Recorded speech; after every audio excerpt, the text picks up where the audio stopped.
the middle children of history, man. No purpose or place. We have no Great War, no Great Depression. Our Great War is a spiritual war.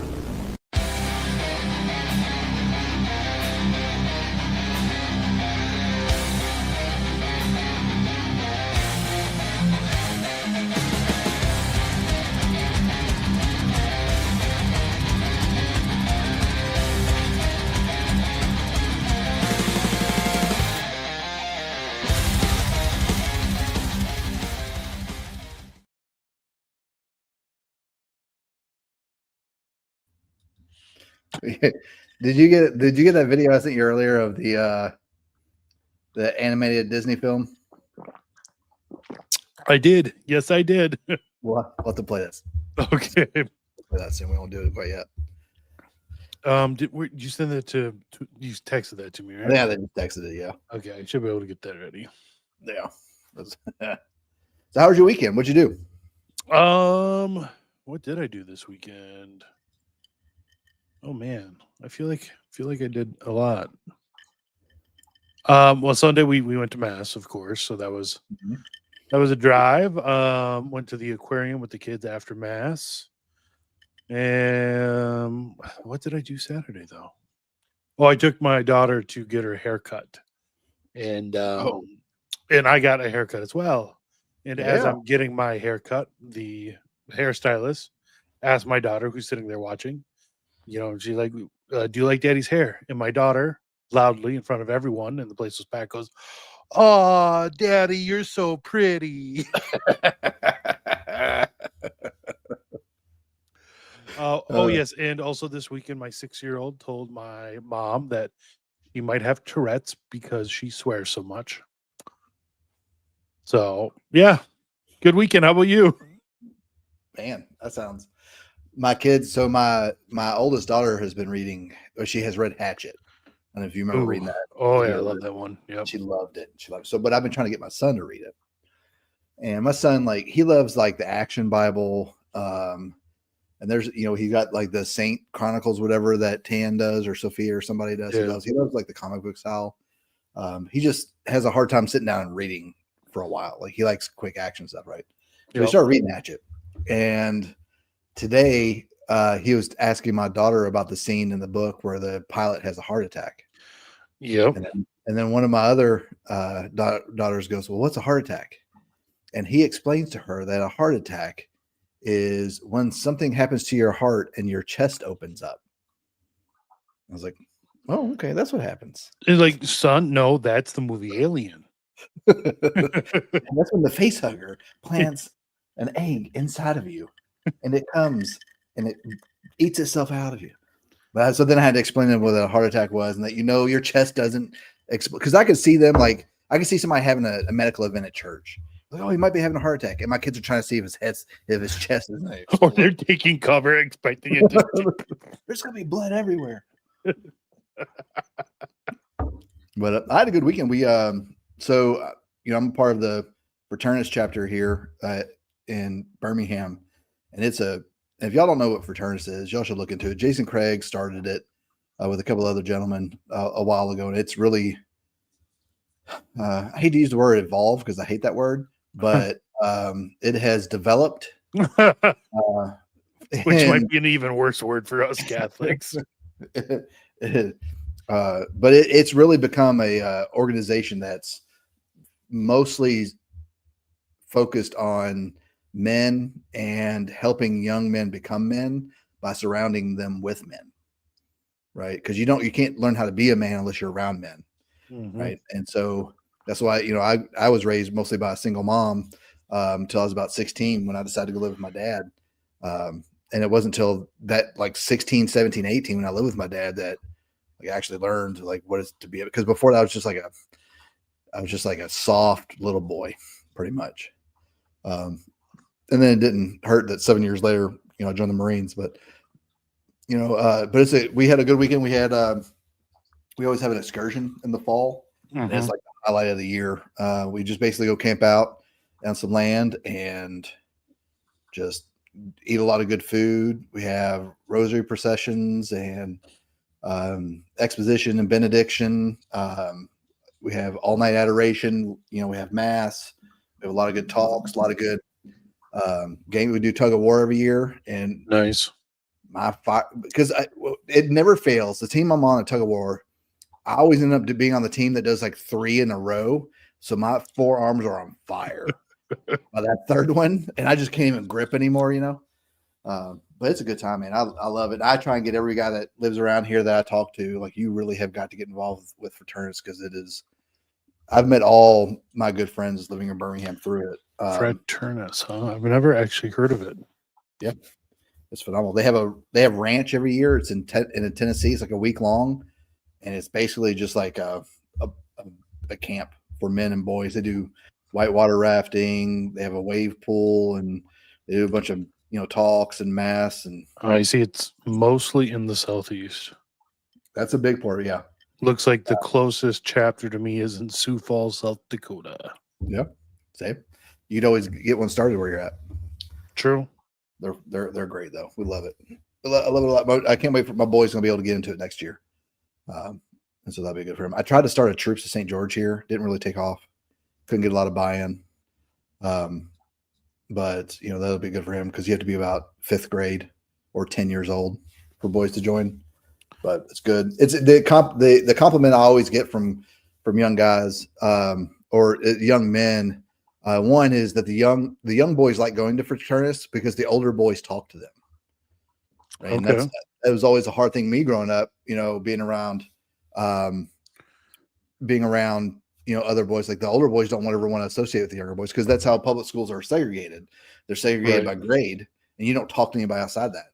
Well, most of the people at our fraternity chapter anyway are homeschooled, so that helps it one way. But another one is, the men tend to comment about how just well-spoken the young men are, how they'll shake your hand and look you in the eye, and there's a lot of things that we encourage there. So it's good, man. I encourage everybody to get involved if they have one near them. If they don't have one near them, look at trying to start one up. It's phenomenal. And if you don't follow Jason Craig has he wrote a book called Leaving Boyhood Behind, and it's basically a book about the lack of ritual of boys growing into men. Mm-hmm. Right. And there's a EWTN documentary about it too. If you don't want to read the book, you can watch it. It's a good documentary. But it was good. Came back home in time to celebrate Christ the King, and I was tired, man. I don't sleep well when I camp. No, me either. I just never. And I had to bring my little tent, and my little tent it's a 4-person tent. By the way, there needs to be a congressional law. Whatever the number is, label divided by 2. Not even that. It's at least 2, right? Like, at least, a 4-person tent is really a person and a half. It's like you or me. It's like what is it? What was that movie with De Niro, and he's selling cars? He's like, you fit five bodies in this trunk, right? That's about how they grade them. Like, how many bodies can you physically fit into a tent, right? That's what. So it's a 4-body tent, and and I can't fit a cot in there, and my old bones don't do well, sleep on the ground. So I didn't sleep well the first night anyway, but it didn't hurt. It didn't help anyway that I had adoration from 11 to 12. And then at 3:30 in the morning, someone's car alarm was going off in the field where we parked our cars for like 45 minutes. And then we had to be up at 6, right? So I'm dead tired Saturday, pretty much, drinking a lot of coffee, popping a lot of Zen. And then Saturday night, same thing. Coyotes this time was the issue, keeping me up. Yeah. So Sunday you have a rifle with you? You know it. Yeah. Just in case, you never know. I brought my thermal too, just in case. I have a thermal that should arrive this week. What'd you get? Did you get the Wraith or? Give me a second. I can look it up real quick. Let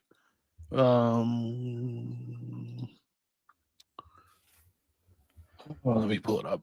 Yeah, the AGM Rattler V2 25256. Yep, that's it. What did you pay, about $800 for or so? 1,100. Oh, you must have got the upgraded one. Yeah. The 19 is $895. Yeah, that's good. So I've got the AGM Sting IR, and I like it because I can clip it on and off. on my main rifle, it's a 12.5-inch 5.56. Yep. And I've got a red dot with a magnifier, and I can put on the thermal on front of my red dot for when I want to use it. Okay. And it works well. I've zeroed it in, and it works well, but it's not as. I wish I would have spent the extra money to go up one and get better detail, but it works. I mean, to be honest with you, you're just shooting at a blob anyway. So Right. Yeah. it works. And I may eventually upgrade and just give that one to my boy or something. Just like with my MVGs, I've got a monocular. And eventually, if I go to a dual set, I'll probably give that one to my boy when he's older, or let him use it at least. Have that for him to use. Yeah, we have a coyote that walks around town here that I don't think anyone's even tried to get rid of. So, yeah, might bait it one night outside of town and take care of it. You ought to do. So, do you have a 300 blackout? Yeah. You have a suppressor? Yep. You have subsonic ammo?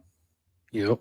All right, you go on Amazon, you look up a coyote call. It's a speaker. Yeah. Right. Just charge it up, put it in the middle of the field, turn it on, just wait. Just wait. That's what I did here, man. I got like 4 in one night. Wow. Awesome. The only downside for us is coyotes are pretty rare and wolves are much more common. And you cannot shoot a wolf. Let's be careful. You can't be caught shooting. I will no longer speak of this on air. Okay, you're back. Yes. That wasn't me. That wasn't me. That wasn't me this time. That's you. Wait, was it? My internet's good. That wasn't me. Then blame that on me, Ricky Bobby. Hope's got a video on our outdoor cameras of me walking around playing with my night vision when I first got it. It's just me walking around the yard with the helmet and the were you like stumbling? No, because it's like trying to walk in cartoon world. Everything's 2D. It wasn't as bad as I was led to believe it was. Man, wait till you try driving with those things. I'm a horrible driver in those things. It's not only that, but especially if somebody's driving towards you and the lights are on. If you're not in a secluded area where you can't control that. Yeah, man, and you can't tell like how far so the first time I learned how to drive when I was in the Marines, I was driving a Humvee. So you've got you and you've got your assistant that's in the passenger seat, and he's kind of basically doesn't have his on, so he can see what's going on, and then you have yours on, and he had to keep telling, get out of the ditch, because I'm like 6 inches from hitting the ditch real bad, It's bad. It's like you're driving in a cartoon. Everything's like flat. Yeah, I mean, no depth. Yeah, you lose peripherals, but that's not the biggest issue. Everything looks flat. Yeah, you're looking through a tube, so you're not going to see everything out, but everything's just flat, and you can't tell depth perception at all. And now you can better with duals, especially panos. It is a lot better. But yeah, I'm not rich, so I'll never have to. You do literally need to be rich for the quads or whatever. Anywhere between 30 and 50,000 for some good panos. And I don't think I'd even spend that money on that anyway, even if I could. I mean, it would have to be throwaway sort of money because yeah, absolutely. Plus, what's it matter nowadays? Nowadays, the drone's going to get you anyways. Yeah. That's so scary, man. You know what scares me the most is the FPV drones. Because Russia has got some now that travel up over 200 miles an hour, right? And those things, they just have to put a little bit of C4 on the bottom of it, and they just hit you at 200 miles. They might not even need to put C4 on it. You get hit by something that weighs 2 pounds at 200 miles an hour, it's probably over anyways. Did you see the DARPA video about the drones the size of like a cicada? And they put like 2 or 3 grams of explosive in it, and when it hits, it's intended to shoot that explosive. Basically, it's a shape. It's a shape charge, like a 2 gram shape charge. Yeah. And what are you gonna do about that? You're gonna think it's a cicada coming at you. You're dead. Oh man, things are gonna get so much worse than they are now. That Lord send us thy asteroid. Yeah. Freeman says, one night I missed a ditch as I was walking under nods and went head over heels. Yeah, we were doing an op on my first deployment, and we are going to go snatch a dude up. And we decided to move one night it 15 clicks or so, and it was a full moon. And so we had nods and we were going, and everybody going. And so I flipped up my nods. I was like, man, I can see perfectly. Like it's a full moon. Like, I mean, it's not daytime, but I can still see. Yeah. So I just kept those things up and kept walking. And guys were like, I can't believe how well you were walking in the nods. Because I wasn't, man. You didn't need them tonight. Like, just put those things up. They're like, you were gliding out there. I was like, because I was actually walking and able to see what I was doing. Deo Gracia says, why are drones so dangerous now? Oh, lots of reasons. The Ukraine war has developed them a lot. Cartels have gotten a hold of them and developed them a lot.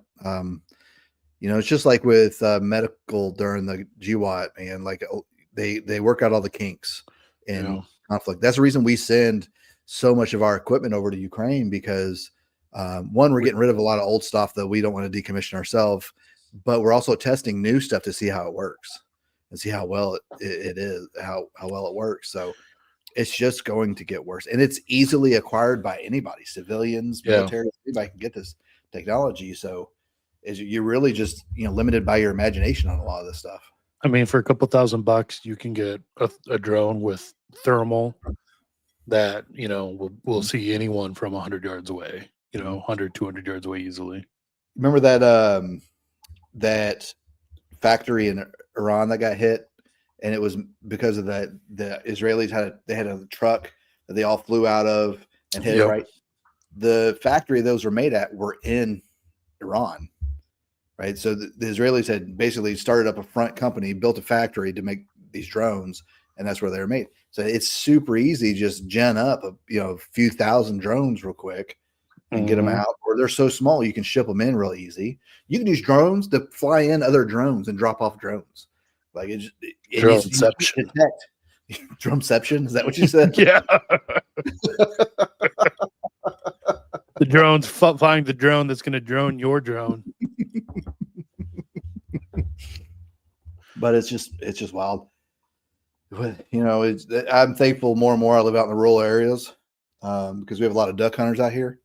So we'll probably fare a little bit better than those city folk. But yeah, it's amazing how much old school, double barrel shotguns are going to come back in vogue here. Yeah, I've got a 20-inch barrel turkey gun. It's 10 gauge, and a couple of my dad's buddies want to buy it from me. And I'm like, I was going to sell it. I was like, I don't ever use a tree. Now I'm like, I want a 20-inch barrel to reach out and touch something. Hang on to that thing, man.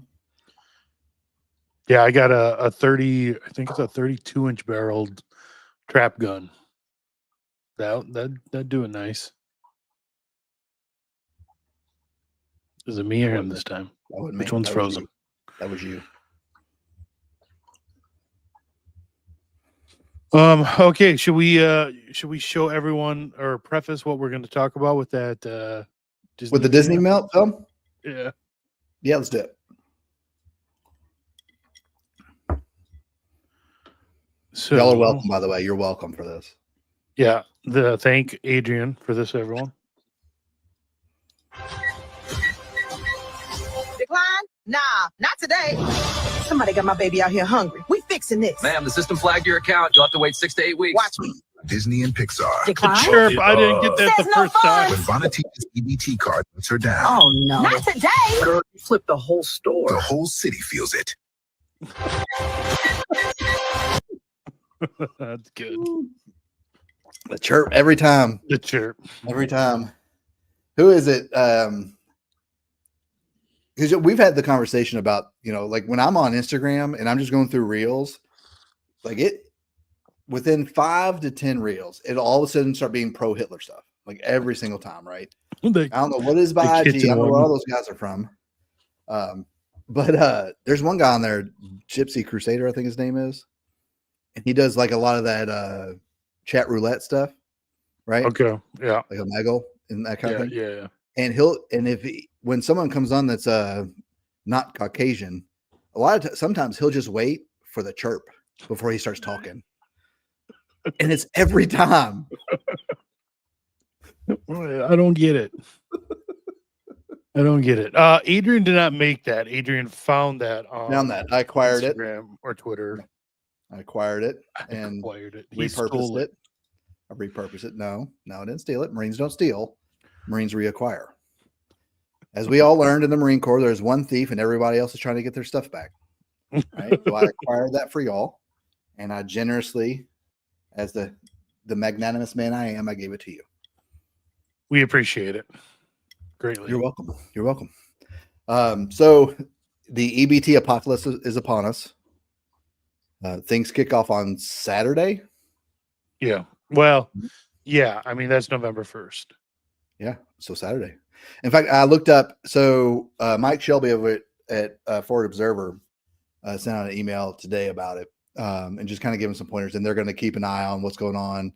They're going to see if there's any type of planned riots, or I think what you're most going to see is like flash mobs of people just running in and stealing a bunch of stuff and running out. But one of the things he said to look up was just go to find your local state, like DHR type of Department of Health and Resource or whatever it is, and find out what their stance is, if they're going to use state funds to pay for EBT, right? Right, because states are the ones that actually manage it, but they get federal funds. They get the federal funds. Yeah, exactly. So some states are going to use state funds to continue to pay it. Yeah. So those states are going to be safe for now. Yeah. So it's probably going to be like California. It's probably going to be blue states, heavily blue states. You know, California, probably Illinois will do it. You know, probably the Northeast will do it.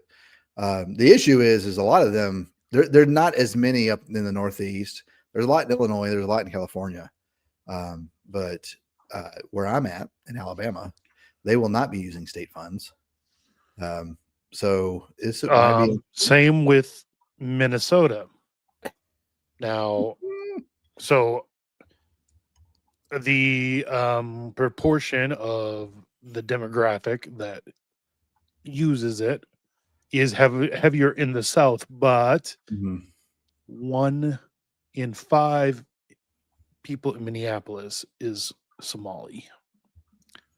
So, ouch.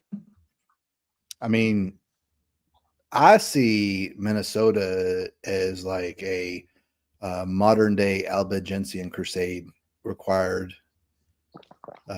event. Like burn Minneapolis and let God sort them out, sort of thing. Just go in there and, you know, we'll just shove them all up into Canada. You know, get them across the border. It'll be good. There's a lake between y'all and the Canada in there. About 10,000 of them. Yeah. So in rivers. Hopefully they can swim. We'll just drive them into the waters or drive them into Canada. Blame Canada. But it's so on average, and I was looking up some statistics earlier. On average, an EBT is spent by the 15th of every month. Really? Yeah, on average. So that means you have a lot of people who don't have enough to get something right now at all. And so they're literally waiting for do they all get issued on the 1st, or do they? It's like welfare. It's the 1st of the month.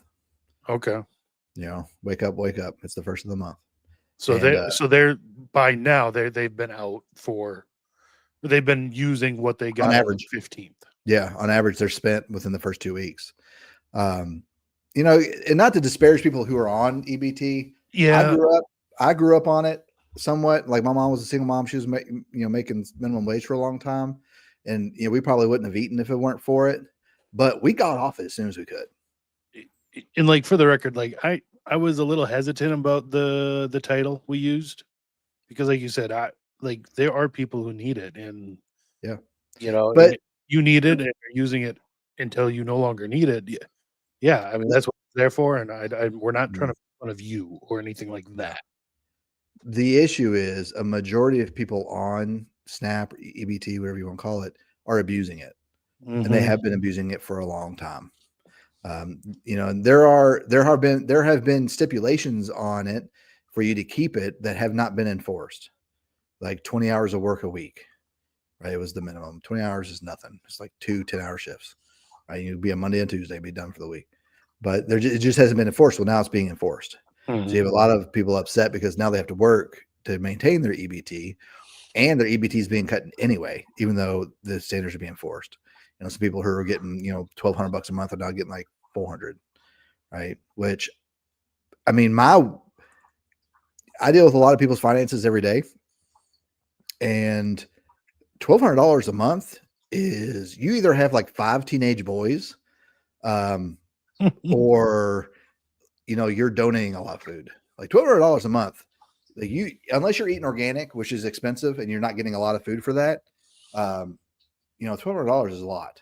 But these people aren't buying the best quality food with $1,200, nor the most efficient, in terms of making or stretching it. Yeah. So kind of like what we saw with Black Friday, and what happens when TVs ran out. You're going to see a lot of that happen on Saturday, because a lot of people aren't in the know either. A lot of people don't know, hey, there's not going to be there on Saturday when they go get it. So they're expecting to go do their Costco on Saturday or whatever. Does Costco take EBT? I'm sure they do. They have to. It's food, right? I don't know. Somebody in the chat, find that out for us. Find out if Costco takes EBT. I'm pretty sure they do. But anyway, Saturday is the biggest day for Costco, Sam's, and such. And they're going to get to the register, and it's not going to work. And they've got 2 carts in tow, and things could lift off from there. Oh man, you know where I'm going to be on Saturday? Chat says yes to Costco. Where are you going to be on Saturday? Minneapolis, St. Paul.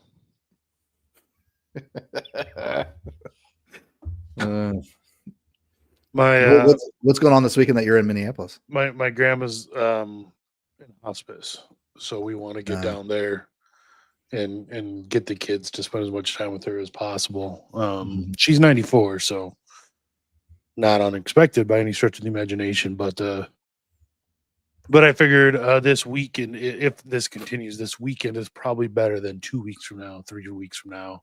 Yeah. So we'll see. Yeah. Yeah. So Freeman said that, people sell EBT for 50 cents on the dollar. That's why you see a lot of gas stations. They take EBT. So what they'll do is they'll ring up something else and then give you half that money back, and they keep the product. Yeah. A lot of bodegas do that, in New York. They'll do that. But I mean, grocery stores everywhere, especially if they're Indian with a dot, not with a feather. They do that a whole lot. And or you have people who will, sell their EBT because it's on a card. So it's kind of hard to give that to somebody. So you have to go with them to use it, basically. Not like it was with me back in the day. It was like Monopoly money. Right. Food stamps, right?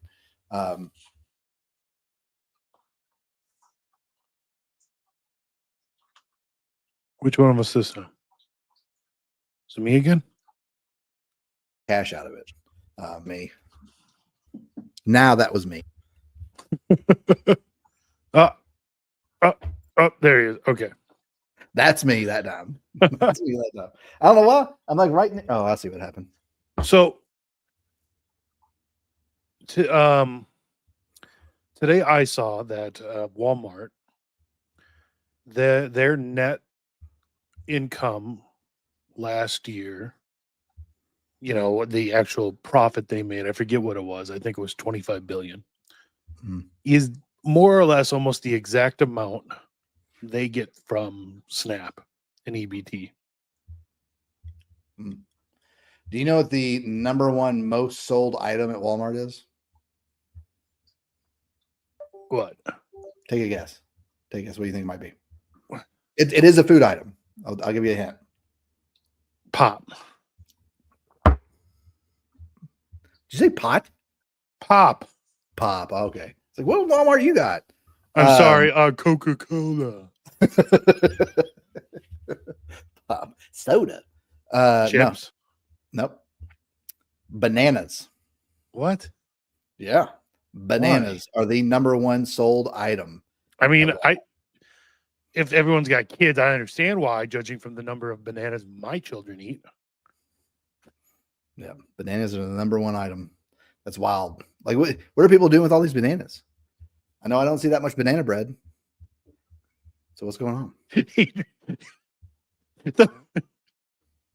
You're like, what else do you do with bananas? What do you do? Besides banana bread? What else are they good for? Because you know, as soon as you get the bananas, they're brown by the next day, right? True. Yes. Every time. And I'm the only person in my house who likes or they're green. It takes them a week and a half to become yellow, and then they're brown immediately brown the next day after that. Yeah. Yeah, because I'm the only one in the house that likes brown bananas. Because my kids don't understand brown bananas are the sweetest. They're the bananas. sweeter, yeah. Yes, but they don't understand. They're like, oh, it's gross, it's yucky. I'm like, no, it's the best bananas. But also to get bananas to the point where you make banana bread out of them, they have to be disgustingly brown. Oh yeah, like oozing brown. Mhm. You know, so. But yeah, bananas. That's wild. You know, and then nobody's gonna be buying bananas this weekend. It won't be the number one item this weekend. I can tell you that. All right. I'm just you just surprised they're buying a ton of bananas. Well, not to be racist. Adrian, careful. Careful. There, yeah. Oh, See, wow. I respond a little bit better than Anthony does. I understand when I've steered off course, right? And I don't just go charging. He like would it's have just an obstacle continued with that. You're Yes. right. So I appreciate the guardrails you put up for me. All right. So before we get into the rest of this, let's settle the debate real quick. We are an official pro nog channel. Okay. Yes, we are. See, Southern Comfort eggnog is the best eggnog I have access to. Like a lot of those, I don't have access to. I've never tried it, but I it's found so it good. today and got it. It's I so like good. the holiday custard personally. Oh yeah, I've never tried the custard's custard's a North term. You know, we have custard down here, but it's at a restaurant that's from the North. We have Culver's down here. Paul, shut your mouth. Shut your mouth, Paul. Oh, Freeman's a.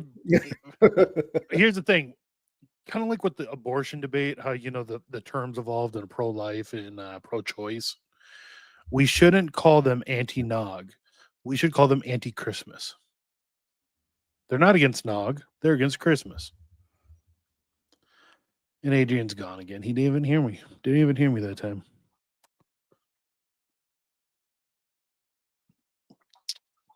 It is him, right, guys? You guys can all see and hear me. And if you can, I hate that. I hate that you can see and hear me while he's gone. I know what Anthony feels like every time I take myself off screen or something. Yeah. Yeah, that's what I thought. Great. Great. Well, you should all know that I bought $30 worth of eggnog today just to take that stupid photo, including the alcoholic eggnog I'm probably never going to drink, but it was worth it just for the photo, just for the meme that none of you probably understand because it's only kind of on gun Twitter. Yeah, they do. They do, Paul, don't they? Oh, you're back. No, he's not back. He was back for half a second. Half a second. This is great. Are you there? I'm here. Can you hear Okay. me? Yeah. My whole internet. What do y'all do to me? Are y'all attacking my internet? I'm in the house. I'm 3 feet away from the router, and my whole internet went down. It was the internet knew that comment you were about to say. And it's like, nuh-uh. We're not gonna let him say that. So I didn't hear what are we calling the anti-noggers? They're not anti-nog. They're anti-Christmas. Oh. Anti-holidays. They're Kwanzas. Yes, they're pro Kwanzaa. That's They're what it is. Pro Kwanzaa. Yeah. Because the demographic who likes Kwanzaa is lactose intolerant. And only lactose intolerant people don't like eggnog. Pro Kwanzaa and pro Hanukkah. The Festival of Lights. If you don't like nog, like Diwali. Like Diwali, yeah. If you don't like nog, I bet you love spinning a dreidel. You do. Dreidel, dreidel, dreidel. I made you out of clay. So my daughter, when she first started singing, she had a song that we didn't know what it was at first. Took us a while because what it sounded like was dreidel, dreidel, dreidel. We're like, what is she singing? Turns out she was singing Twinkle, Twinkle, Twinkle, Twinkle, Little Star. But it was dreidel, dreidel. I had a friend whose little boy had it wasn't really like a speech impediment. He just like didn't speak words correctly for a while. And so he was like 2. Anthony. And when he said fire truck, it was not fire truck. It was fire F word. And so, man, I got him to say it so many times. So what is that red thing the men ride on? They go to put out, houses that, are burning. Oh yeah, fire truck. Oh, okay. And everybody's just like losing it. Like, so, if how many men are on that vehicle? And he's like, what vehicle? The one with the men on it that put out the fires. Oh, the fire truck? Yeah, the fire truck. And I just trying to get him to say it as many times as I could. Like one guy peed himself laughing so hard because he kept doing it. His parents did not like me, This was back before I discovered the Lord. You wouldn't laugh at it now. I would, but I would turn my head first and cover my mouth, like we do with all our kids when they say something hilarious. Because you can't let them know something's funny. No, because then they'll wear it out. They'll do it for 30 minutes and they won't let it go. But 2, now they understand that sometimes things are funny that sound bad. Yes. And then they try and find more of those things. Oh, yes.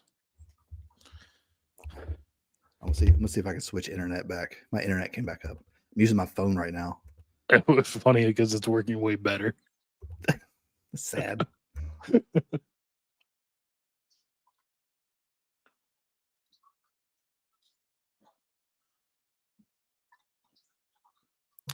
Andy's gone again. I'm back. So the issue I have out in the shop, I'm just far away and I'm having to use basically a mesh network to chain it out there. Right. And so now I'm in the house and I got a notification that my home security system went down. So that's when I knew the whole system went down, not just me. Oh man. I'm drinking nog for this stupid meme for this episode, and I'm like a quarter gallon in, it's getting to be too much, guys. Do you put anything in it? No. You gotta put a little bourbon in it. Yeah, maybe in the future I'll do that. As we talked about before the show started, I'm having a peanut butter and jelly. What? Okay, what is in your peanut butter and jelly? It is peanut butter whiskey from Old Smoky in Gatlinburg and blackberry moonshine, and it tastes like a peanut butter and jelly. It's very good. Don't know how I feel about this. It's moonshine, so I'm not a girl. I was gonna say because it sounds an awful like the drinks Anthony likes. Yes, but it's moonshine, so I'm not a girl. Maybe I will have to get some for tomorrow. You said peanut butter whiskey. Peanut butter whiskey. Yeah. By Old Smoky, right? Mm-hmm. And blackberry moonshine. Just equal parts, 1 shot each, 2 shots each, however you like it. It's good. Tastes just like a peanut butter and jelly. A martini with balls. It's a Southern martini. Testicle teeny. Mm-hmm. It's very good. Very good. It was either that or I was going to break out the Buffalo Trace. But I decided to go with this. I picked up I've been wanting it forever, like 15 years. I first heard about it, saw it about 15 years ago. Have you ever heard the Sam Adams Utopias? It's technically beer brewed by Sam Adams that they age in different hard alcohol barrels. But this beer, they're able to brew to like 30% alcohol. And every year they mix a new batch in. So you have some of this beer is 30 years old at this point. Some of it's brand new. And it's like I said, it's technically beer, but it's 60 proof basically. It's interesting. Can beer be 60 proof? Yeah, because so it's not, they don't distill it all, right? They're just fermenting Yeah. Fermenting it like they would beer, and they don't distill it. So it's still technically beer, but it tastes a lot more like a brandy or whiskey. Have you ever had dragon's milk? Yes. That's like 11%, and that's way too much. So I can't imagine 30 or 60%. I was gonna drink some of it on show tonight, but then I decided to do the eggnog meme. Yeah, eggnog is a good choice, though. Eggnog, it's a good way to kick things off as we're getting closer to the holiday season. All right, so do you want to start going over Don Schiff's Yes, text I have or it here. tweet post? What do we call that now? His twat. His zitter. So if y'all don't know who Don Schiff is a well-known. He writes a lot of good books. Some urban survival, rural security ops, things like that. Right. So he put out this post, and I want to go through it. Kind of what he sees as some of the most likely events that happen after Saturday. Because keep in mind, the government shutdown right now is mostly being hung up. It's being hung up on both sides. Yeah. But it's being blamed on the Democrats at this point. And the Democrats think it's leverage because they think, us depriving people of their EBT, we're going to look like monsters. But they don't think they understand the monsters that are going to be released on Saturday. Here's the thing. I think the leaders actually do, and they're willing to use that violence as a tool. Yeah. I can see that. But the issue is now is 2025 Trump is not 2020 Trump. So and the team around him is way different now. Yeah. So I don't think it's going to swing like they think it's going to swing. But with, them not understanding, because the issue with anybody on the left, because if you lack any type of mooring in the faith, you don't understand, one, you don't understand original sin, but two, you don't understand how human nature reacts. Right. And because they think everyone is inherently good and, that kind of stuff. But, and so they don't know how to properly predict things like we may have a little bit better of an insight to do because we understand through the moorings of our faith how people act and how evil people can be and how it's irrational a lot of times. And so they make all these grand plans. And the reason they never work is because they don't understand these things. When they supplanted religion with psychology, and then they started explaining away people's issues, they lost their bearing on being able to interpret actions and interpret future behavior. So now we're starting to see, that's why there's so many slip ups, right? And that's why, in 2016, the big thought was, that the Republicans can't have this, this fever pitch for long. Well, it's been 9 years. And it just, and as more and more outrage comes out, more and more people come to the right. They definitely were not prepared for the reaction to Charlie Kirk. No, the fact that we were willing to turn cancel culture around on them and use it against them utterly surprised them. Yeah. Now, did we kind of fail at it and give up on it way too soon? Yes, we did. But they were completely unready for it. Yeah. They aren't prepared to see their own rules used against them. And they've always expected, those on the right to always take the higher road so they can continue to take the lower road. And now we've got some guys who on the right who are in, they aren't afraid to get a little dirty, right? And get down in the muck with some of these people. It's why you see like Nick Fuentes is just skyrocketing. He was on Tucker today. Right. That's insane because not even 2 months ago, Tucker was calling him that little kid in his mom's basement, and now I'm gonna have to watch that episode tomorrow. Yeah. I think it'll be interesting. I'm more interested to see how Tucker speaks to him than I am what Nick Fuentes says. Right. Because you cannot underestimate at all, especially now, the effect Gen Z is going to have on things. This is an entire generation that has been raised by a lot of Gen X who has no shame anyway, because we were latchkey kids, right? And we were basically thrown out as feral children and we survived. And we raised Gen Z who are now, they have no shame. Like you cannot call a Gen Z kid racist. They don't They care. they thrive on it. It's like, yeah, it makes them stronger. Yeah, And exactly. I had this conversation this weekend with a couple of the men at Fraternus, and I was having this with them and talking about and not even within 24 hours, I'm walking by a group of boys, after I left Fraternus. And one kid, I just overheard one kid talking to his friends, and he was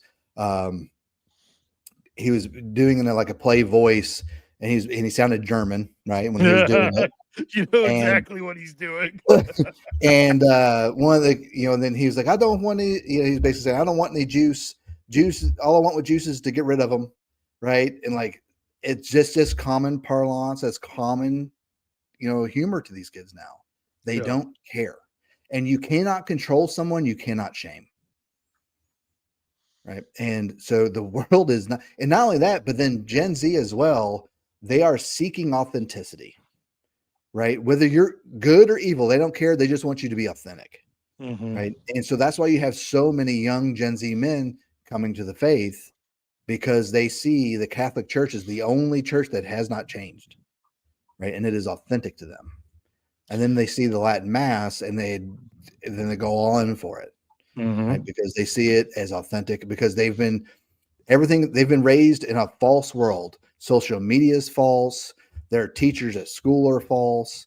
Everything they learn at school is false. The way that their parents sometimes treat them around other people is false. And they just want something that's true. And unfortunately, a lot of times it's in unhealthy areas, and it's having very hard humor, we'll say. If you think about it, the only authentic interaction a 20-year-old male has had up to this point is when someone shows them the utter contempt and disgust they hold white males with. Because otherwise everything they see is some BS constructed politically correct facade that everyone has learned to put on over the last 20 years, right? Yeah. So the only real interactions they get are when someone shows them hatred. What do you think that does to a whole generation of young men? Imagine growing up as a young white male, and you go through public school, and you are specifically told the entire time that people of color are better than you, that you have done nothing but oppress these people, and that your entire culture is about oppressing other people, and that you will never be better than anybody. You don't deserve any good jobs. You don't deserve to go to college. And when you do finally get to that stage where you're applying for college, you find out, even though you're at the top of your class, and you have the best grades possible, and you're getting rejected by multiple schools. Imagine what that does to a young man's psyche and his outlook on the world, right? And it's only going to fester and cause a jaded outlook. And then these young men are really the only ones that have really any type of impulse control, right? Whereas they see other people of different demographics who don't have to exhibit impulse control. They can do whatever they want. And then it's explained away the way they act that way. And it's not really their fault. And their culture just does that. So it's not really their fault, right? We're literally having people excuse away rape as being a cultural difference at this point. It will not be good where it goes from here. And on top of that, a majority of people in the United States who own firearms and hunt are white. Right. And so this is a fight that the Democrats are trying to pick, and they think they're going to have the institutions on their side when it flips. And right now they don't. They may eventually. They may have like the military and other institutions on their side when this decides to go hot. But we didn't do well in Afghanistan. I know, I went there twice. Right.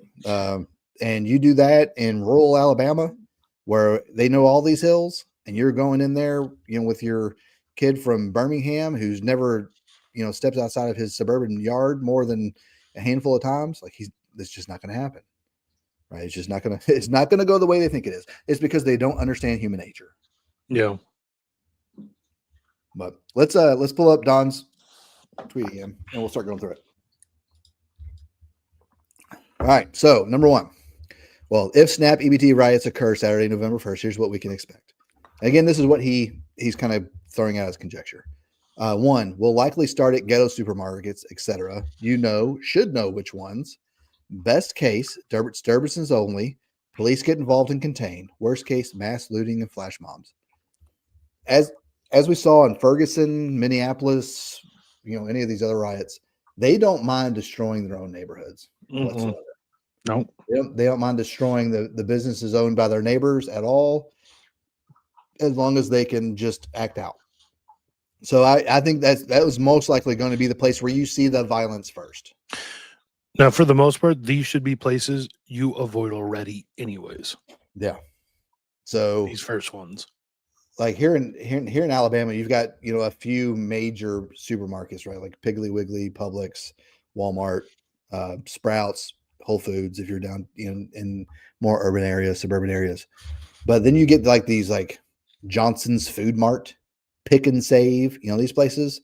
Yeah. Like here in Alabama, you're not going to have as much of an issue because country black ain't the same as urban black, right? So it won't be as bad here. But a lot of these places that you don't normally go to because you're the only person of your particular skin shade that would be in there. Yeah, you need to stay away from these places. And not only that, because you are the other, right? Mm-hmm. When mob mentality happens, they're looking for the other to attack. And if it's a place full of Hispanics and you're white and you walk in there, you're the other, right? So you have to be aware of those things and try not to be in bad parts of town at all if you can help it. But if you can't, especially after dark. I honestly don't think this first stage will last very long because, I mean, there are bad actors who will push that rage towards the suburbs, towards the white neighborhoods. Yeah, I can see that. Things like that. So and we saw that with we did see that with the 2020 violence. Like, yeah, it started in say, like in Minneapolis, it started in some of the areas that weren't so nice, but it quickly moved to like uptown on Lake Street in Minneapolis, which beforehand was not such a bad neighborhood. Now it's terrible because they burned it down and now it's miserable. But at that point, it was kind of an upscale, hipsterish sort of neighborhood. And that's what, that's where they moved. That's where they burned down things and things like that. So I think it quickly moves out of those areas. So I was up in Minnesota in 2021, and a buddy of mine that I was there with, he lived in Minnesota for a while, the St. Paul, Minneapolis area, and he wanted to take us to an area called White Bear. Is that sound familiar? Yeah. Well, now, the city of White Bear or like White Bear Avenue in St. Paul? City of White Bear. Okay, like a little bit north of Minneapolis and St. Paul. Yep. And that was like a fairly white area when I was there. And they said they had issues up there during 2020 as well. That reached all the way up there. And it was a nice little area, and we went to like some little pub there. That was nice. But even up there where I was like, there's no ethnic minorities around here. It's all white people, and it still reached up there. Yeah, there was one major highway that goes up that direction from the city, so it's easy to get there. Yeah, and they traveled quickly out to the areas where they wanted to do the damage. Yeah. So this second point speaks to what you were just saying. He says, "Will it spread? Depends on how many people freak out and if mass looting goes viral. We could see a TikTok push by leftists, bad people, or even foreign actors encouraging looting. A chimp out over no food serves the Democrat Party in China, Russia." And this kind of leans into what Anthony's been saying the past week. The algorithm is pushing a lot of hate right now. Yeah. On whether it doesn't matter what social media avenue you're on. And I see it on mine, and I haven't really been on X as much for like the past week, just because I'm just bored of it, honestly. But I've seen it, just a lot of like rage going on, and the algorithms are done that in order to socially engineer people into certain behaviors. Mm-hmm. So I could definitely, and that may be the gear up to this. I mean, we've all seen videos on, well, I would assume most of us on Twitter have seen videos already pushing, that sort of stuff. So, all right, so let's go down a little bit. If it spreads, the stores in poorer neighborhoods will be looted. Police will probably start clamping down on it, which can either cause things to fizzle or looting to spread outside of the ghetto. As we've seen with the ICE facilities. In fact, 2 weekends ago, here in Birmingham, there's a city just northeast of Birmingham called Gadsden. They had a shooting at the ICE facility there. Gadsden's not a very big town at all. It probably has 75,000 people, I would guess. That's off the top of my head. Somebody can fact check it, but it's not a very big town at all. But they had a shooting there, and a friend of mine who's in law enforcement was thinking he's going to be called in for that, and he was going to have to leave the camp to go do that. So we're having it here in Alabama, right? That activity is being pushed out to even more unsuspecting areas. So if the police do come down hard on it, you could see that cause even further anger, because these people are just wanting food, right? They just want to feed their kids, and their kids are like morbidly obese. And their kid could probably go without a meal for a few days and be fine, right? And it's just a testament to how rich we are as a country that our poor people are fat. So all right, number 4. Did you want to say anything on that one before we move on to? Well, I think if riots happen, they're not going to be organic necessarily in the sense that people are actually rioting because they're going to go hungry. I think some of them really, like some of the initial anger really might start out that way, but then we'll see the bad actors kick it and stuff. And what I think we'll see happen is, if they're pushing for just anger and hatred and violence against other groups, the police in Minneapolis aren't going to crack down on anything. I'll tell you that. The police in St. Paul won't either. They'll be told not to. They'll be told to let them go. Yeah. So they won't get the reaction that they are actually looking for, whereas the police in the suburbs will. They'll get that sort of reaction there, and that's where I think, at least from the areas I know, like say here in Minnesota, I think that those initial ring suburbs around Minneapolis and St. Paul will actually see the real like initial violence potentially. Dale Gracias 21 has a good point. In the question, what if Antifa do direct actions under cover of the rioting? Since 2012, when did Occupy Wall Street? It was 2012, right? 2011, 2012, yeah. 2011, 2012, right? So that's basically the genesis, roughly, of the organization of the modern Antifa we know now. They kind of started there. And again, I'm going to keep pressing, Mike Shelby, a forward observer, because he's done the lion's share of all this. And a lot of this has come from me reading a lot of his reports and interacting with him and talking with him about things that, but Antifa is highly organized since 2012, when they really started to coalesce. 2016 is when they really made their coming out party, right? And then they kind of died off until 2020. And then 2020 came, and in 2020, when we started seeing the mostly peaceful summer, the summer of love, that's when they started working out the kinks in a lot of their training. Antifa has a lot of far left military trainers. Yeah, they have sent a lot of people to go train with the Kurds in Iraq and in Ukraine. Yeah. Right. And so they are coming back and and spreading lessons learned from these conflicts, and then training other Antifa. There's a big joke about how Antifa is, when the shooting starts happening, their SKSs will just jam, right? Like they don't know what to do. A lot of them, yes, maybe. But there is a sizable contingent of them that are well trained. very well trained, and they're getting better training as time goes on.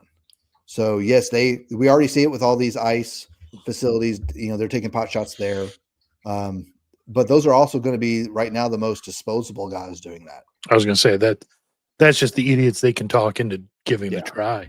Like Muslims with the S Fest, right? It's usually retards and people who have no type of social standing whatsoever. Yeah. So those are the ones that are most susceptible to that kind of coercion. But yes, we're going to see that. And what you need to realize as well is, with the Steve Scalise shooting at the congressional baseball match, right? That was still a far leftist, and the rhetoric since Charlie Kirk has not calmed down. No, at all. In fact, it's ramped up. So it's just going to get worse. They're going to feel emboldened, especially in very highly Democrat-run cities, where they've got overarching support by the DA and the ADA and the police. Right? That's why nothing's ever happened in Portland, because the police are on the side of Antifa, and they will prosecute you for defending yourself. Mm-hmm. So keep these things in mind. If you live in these areas, your best bet, if you can, is to remove yourself from the situation if you get into these any type of altercations. But if you can move, do it. I know and I know we hear that a lot, and I understand, houses are expensive and the interest rates are high, and you're not going to be able to afford a very good house right now, especially if you have to move, and especially if you don't have some type of remote work. I get that, right? But when 2020 happened, I was willing to sell everything we have and live with my family in a van down by the river in order to keep my wife from having to take the shot. Right. Because what was most important to me was my family. Thankfully, we didn't have to do that. But you have to detach yourself from material things, because we're all going to have to eventually do that soon anyway, especially if there is a larger conflict. You're not going to have a choice. It's going to be done for you. So if you can start getting to it now, if you can move and make that sacrifice, and if you've got family somewhere that lives in a more rural area, move towards family. Keep some type of community. Or if you know of a good parish that's there, some people that go there, go there. If you want to come to Birmingham, I will plug you in. I know a bunch of people here, and I know a lot of good folks, and I will get you a job. Right. I know a lot of folks that have, that need people, especially if you want to do some type of trade. I can guarantee you I can get you a job.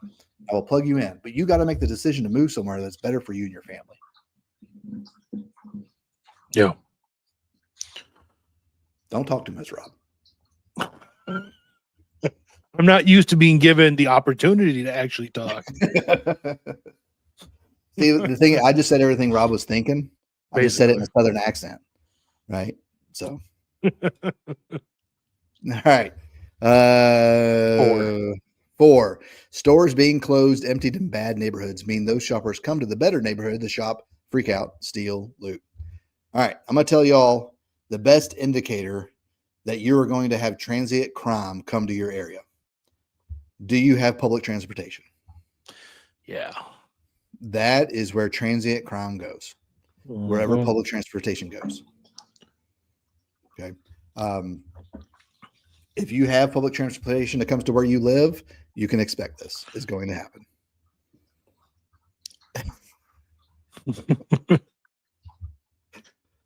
My wife tells me I'm from the north because I grew up in Kentucky, and she's like, that's basically Indiana. I say, no, Kentucky is south of the Mason-Dixon line. It is the South. But since living here in Alabama, my Southern drawl has come out quite a bit more. Quite a bit. Let's see. What is this? One worry I have, Daryl got this again. What if the troops on the military base go left? The whole garrison are after some conflict. So there are a lot of leftists in the military. They're mostly in support roles, supply, admin, things of this sort, right? Motor T. But a lot of Motor T is just a bunch of rednecks that just get a chance, like they get paid to drive, so they love it. But there are, in the admin roles especially, you're going to see that. But if a conflict does happen, these people are going to choose their family over the military. They're probably going to desert and go back to their family more than likely. and they're not going to shoot people they know, right? It's already hard enough to get these people to shoot accurately anyway, and you want them to shoot at other Americans. It's just not going to happen. Now, other aspects that may come in are if they're hungry enough, right? Or their family is held in some type of hostage situation, like, hey, we'll give your family food if you carry out, these activities. Like, I can see that happening. Yeah. If there's a scarcity of food, because when it comes to like gun confiscation, I think a majority of people will hand their firearms in, because all you have to do is cut off food supply and start promising people, hey, I'll trade you a week's worth of food for a firearm, and they will do it gladly. The officer class is gay because they all come from universities. Like, to be an officer in the military, you have to have a degree. Mostly, you can get promoted to officer without a degree, but it's rare. The majority, 99%, almost a plurality, are have some type of degree, and most institutions are very far left leaning. All right, number 5, food robberies in parking lots. Stealing from your car cart when your back is turned is a possibility if people get desperate. But remember, they aren't starving, mostly mad that they aren't getting benefits. And this is just people unwilling to deal with conflict. At this time, after November 1st, until the EBT are turned back on, your wife should not be going to the grocery by herself. Yeah. You may have to, and don't let her take kids. Nope. Don't bring kids with you when you go. Nope. We hear a story probably once a month down here of some of these, like what's happening in your local city Facebook groups of women being stalked in grocery stores and stalked out to their car, and they have to call the police as they're walking to the car, and then they hear them talking, and the guy turns away, and then they'll show like security video of it happening, whatever, after they get it all, at least once a month.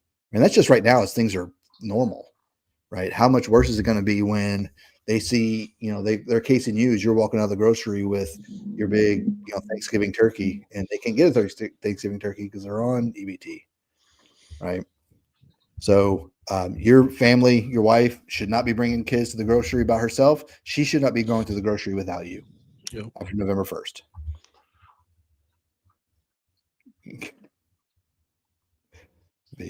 I'm not a video game guy, right? Once I had kids, I don't have that luxury anymore. I used may to have kill Battlefield Modern 6, Warfare 2. All right. So number 6, look out for protests, looting, or other events that could explode into full-blown rioting. Lord help us if a martyr is created. So if something were to happen that gives them another George Floyd in some sort of protest or looting, that would definitely throw things over the edge. And I'd say the only way that happening is if it's caught on video, right? If someone say he's like walking out with like a loaf of bread and then he gets shot, like, that's the optics matter.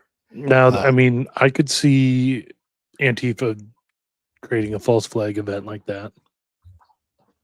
A lot of things you have to have a lot of control of the situation and all the variables in order to get a false flag to properly plant, right? Like, so if you wanted to create like a man coming out of the grocery store with a loaf of bread, you have to make sure no one is out with him, right? Because you want him to be by himself, right? And he has to be aware that he's about to die, right? And most people aren't going to do that, right? And you've got to be able to control who else is there, and there's no other altercations, there's no police there. There's a lot of control. So, but they could also buckshot this. They could do this at a bunch of locations and just see what sticks to the wall. True. Right.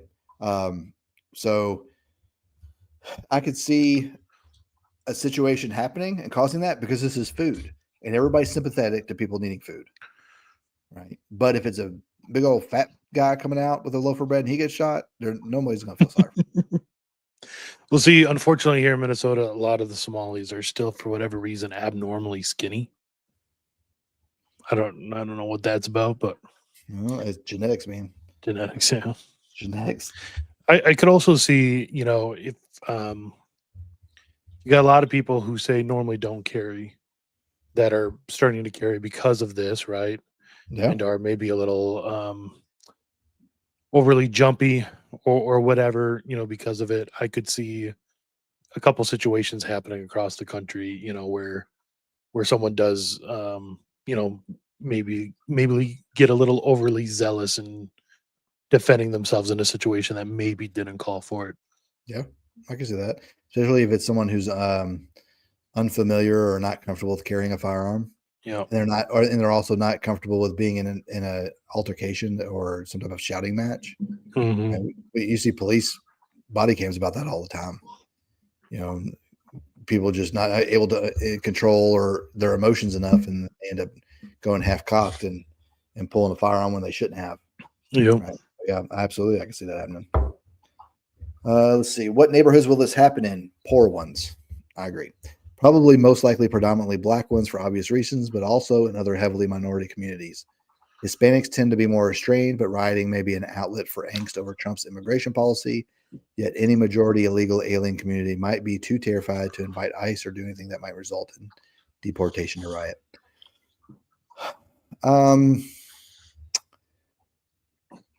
I deal with a lot of Hispanics at work, and the illegal ones they're scared of ICE because they don't want to go back because they have families here, and a lot of their family is like naturalized citizens, and they're like the only one that's illegal. And if they leave, then their family is without income. But I also see a lot of them have. I don't say a lot of them. I know a number who have decided to self-deport and try and immigrate legally now. And what I had, because when I talked to their families about it, apparently during the Biden years, they were just telling them, don't worry about it. Yeah. So they want it now that they realize, like, hey, because some of them, like, they come into the country and they know it's illegal, but like, it's not that big a deal. Everybody's done it. And then they get here and like, hey, I should probably get my citizenship. But the Biden administration basically told them, don't worry about it. You're not going to need it. So they didn't do it. But now that Trump is actually enforcing rules, I know quite a few of them that have deported themselves and are now trying to immigrate legally. And because they have family here, they're hoping it kind of speeds up the process. Yeah. I rarely, unless it's gang members, I rarely see Hispanics act anything but respectful. And maybe that's just like the type I deal with here in Alabama. But I've never had a bad interaction with any Hispanics here ever. Yeah, it's largely that way up here too.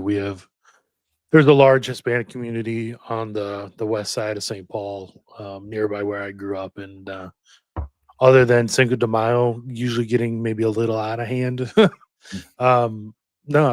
Usually it's there. Pretty. Yeah, I've just never like.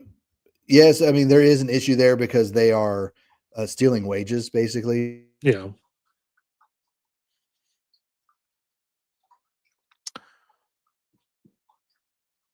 It's every time Adrian talks about a minority, this happens. You guys notice that? Come on. Oh, you're back. But anyway, I just lost my train of thought. I just don't see Stealing wages. Yeah. So, but the biggest factor stealing wages has been women in the workforce.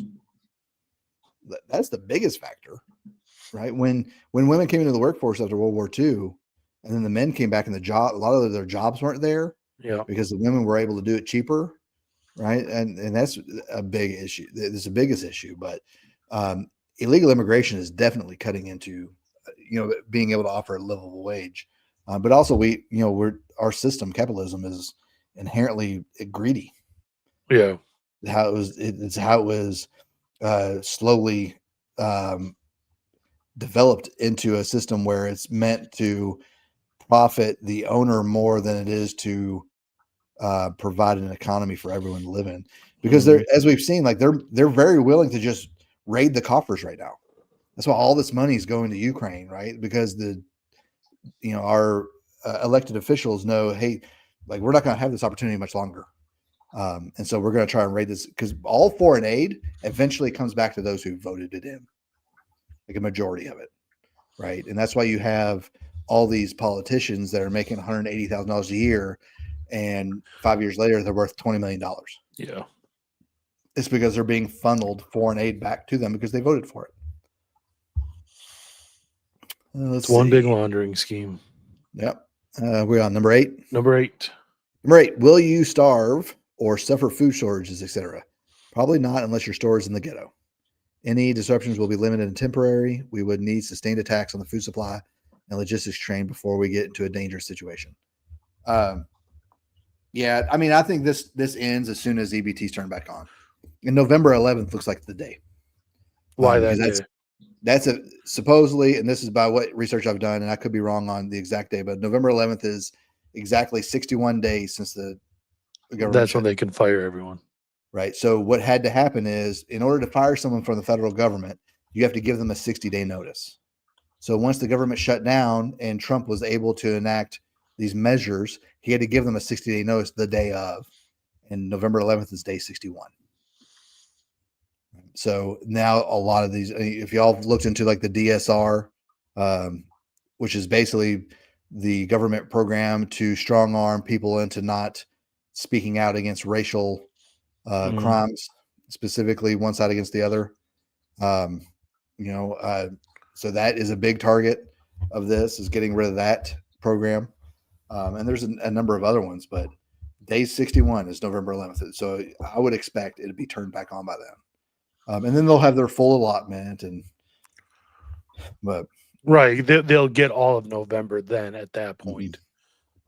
Yeah. So it's really just going to be how much damage can they cause in 11 days. Yeah. How bad can they make it for themselves?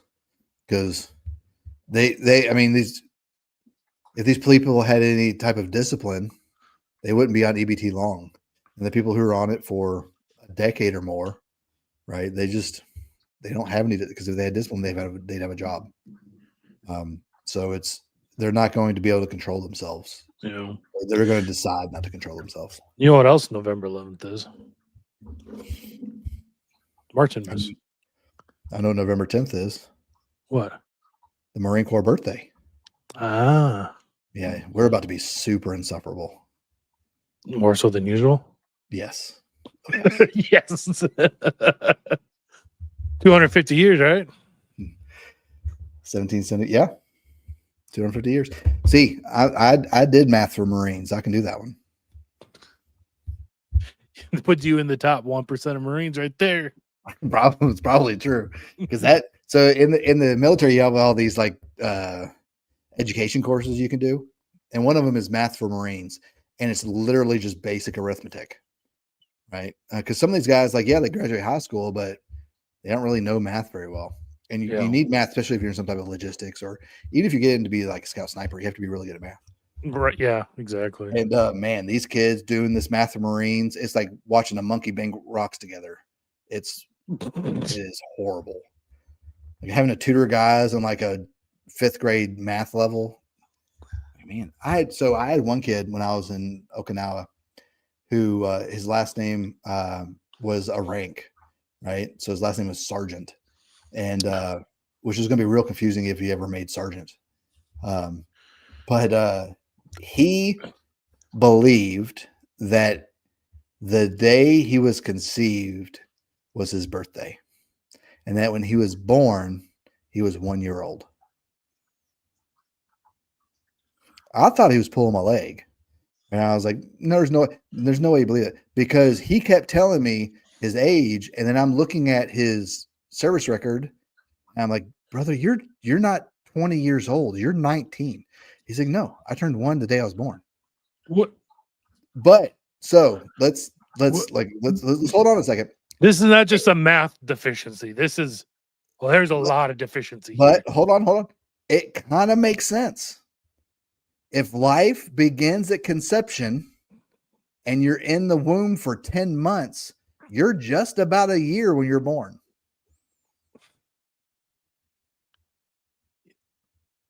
Yeah, but he doesn't realize that. No, he's not smart enough to understand that. Not at all. But he kind of backed himself into being a genius.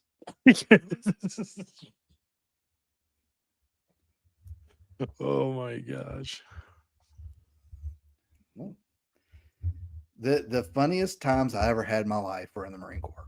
And if y'all ever saw our group chats, well, I wouldn't be able to get a job now if that stuff was ever like be able to go back and look at now, which it might be. Who knows? I wouldn't worry about it. I mean, there's no way it's like intelligible. No one can understand it, right? I mean, we're not writing in code. Right, but you're probably not writing We it didn't have to. either. It's man, the most racist Marines I knew were black or Korean. Definitely the Koreans, for sure. The Koreans and blacks were the most racist, Especially people I knew. towards each other, right? Yeah, pretty much. Yeah. Yeah. So on any MU, so in the Marines we have a MU. It's a Marine Expeditionary Unit. It's basically a flotilla of, combat projection. Basically, it's like what we send down to Venezuela is a MU. On the MU, you have two mafias. You have the Filipino mafia, because a majority of Navy, because in the Philippines, there's like a long running tradition where the Filipinos can serve in the Navy as some type of medical field, so they can go back and take that medical training back to the Philippine Islands, right? Okay.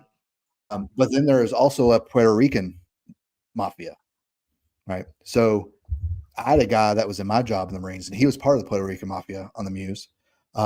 And I saw a story about him like 3 or 4 years after I got out, that he got busted down in Miami, giving information to the cartels on when they were going to get busted, because he was running some type of like liaison unit with the local JTAC or something.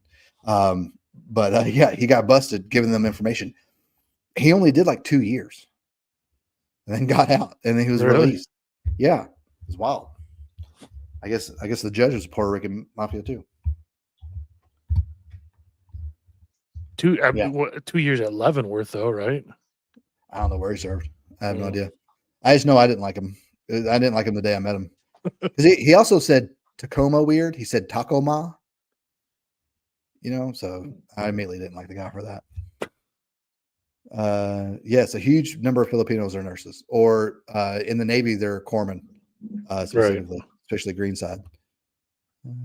Let's see. Yes, it really is. Basic math and Marines as a condemnation of our public school system. It is. It's people graduate high school because you can't join the Marines unless you graduate or get a GED.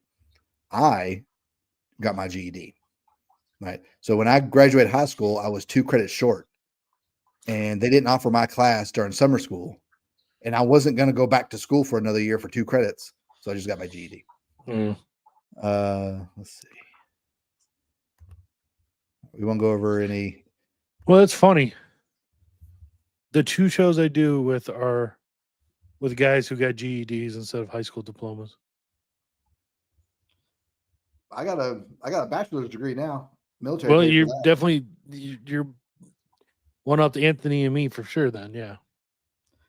I mean, if the military didn't pay for it, I wouldn't have done it. Yeah. I do not need it, especially for my job. And to be honest with you, well, I'll take that back. There was one course that I was kind of glad I took. It was it was like basically a just war theory class. So that was a really good course. I liked a lot. And the teacher liked me because he was the only one of my teachers that wasn't a liberal. But that was probably the only class I liked taking. But man, when I looked at how much the military paid for my degree, there is no way I'm sending my kids to college. They were paying $15,000 a semester for me to go to a city college, right? Really? Yeah.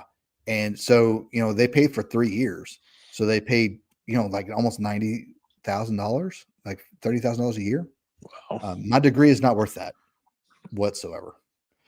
So there's no way my kids are going to school, going to college anyway, unless they're going to be a doctor or something. But even then, it's not even going to be worth it.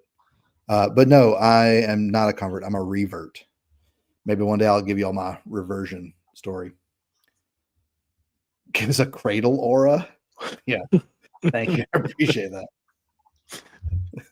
Did y'all see my comment on Bree Solstad's ex? Yes, I saw that. She just made some comment about converts, and all I said was, "That's exactly what a convert would say." You know what? It is exactly what a convert would say. It is exactly what a convert would say, but I said it tongue in cheek. I was just like, I don't really, I'm just being silly, right? And some dude white knighted for her real hard, and just like got all offended for her, and my brother, Probably what are you doing? begged her in the DMs to send her money. Who knows? See, the question I have is, do the Dems have the will to go full bore? Yes. They shot Charlie Kirk. Yeah. Like, yes, they're willing to go full bore. They don't care how many people have to die for them to get their way. I mean, if you look at basically all political unrest for the last nearly 200 years, I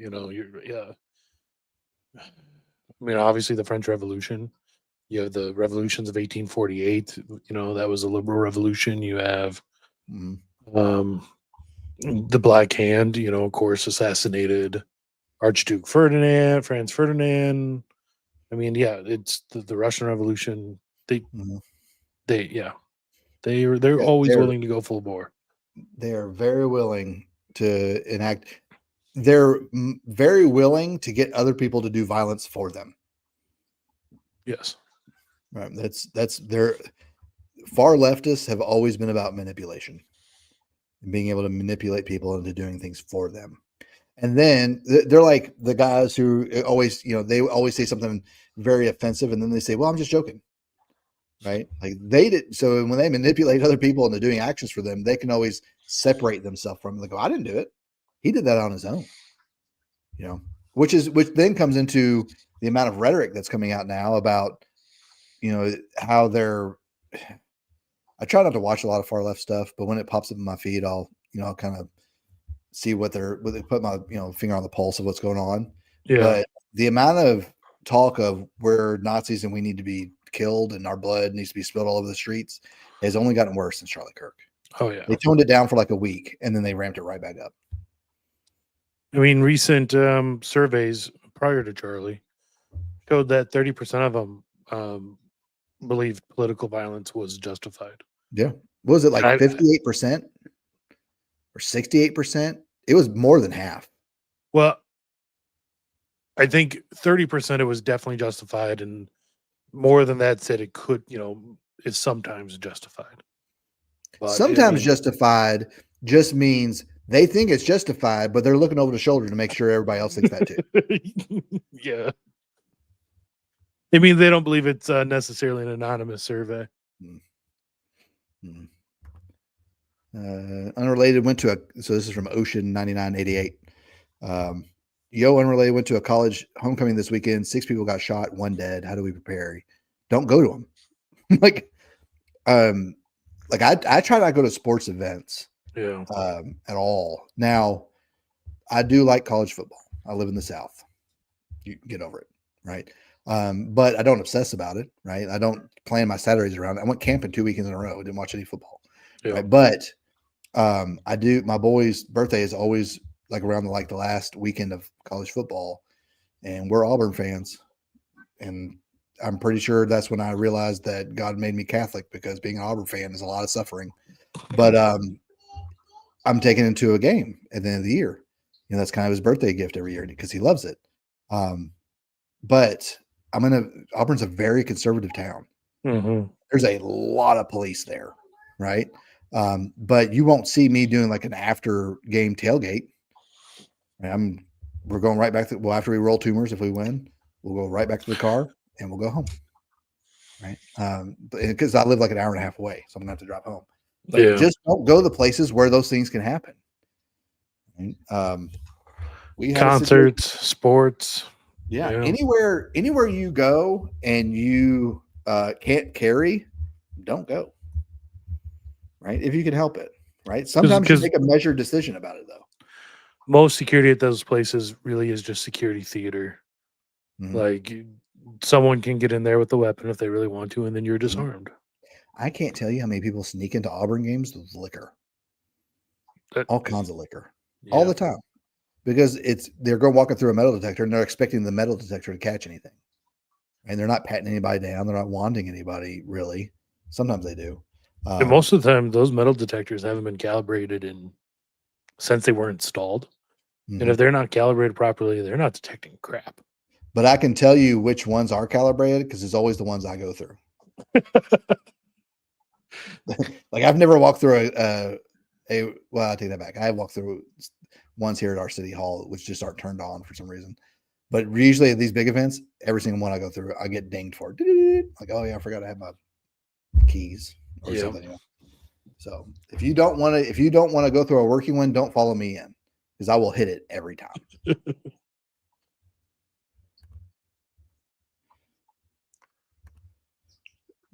The GED is worth more than high school. Man, it's a lot less time. You know, like you can study for a GED in like 3 weeks and be done.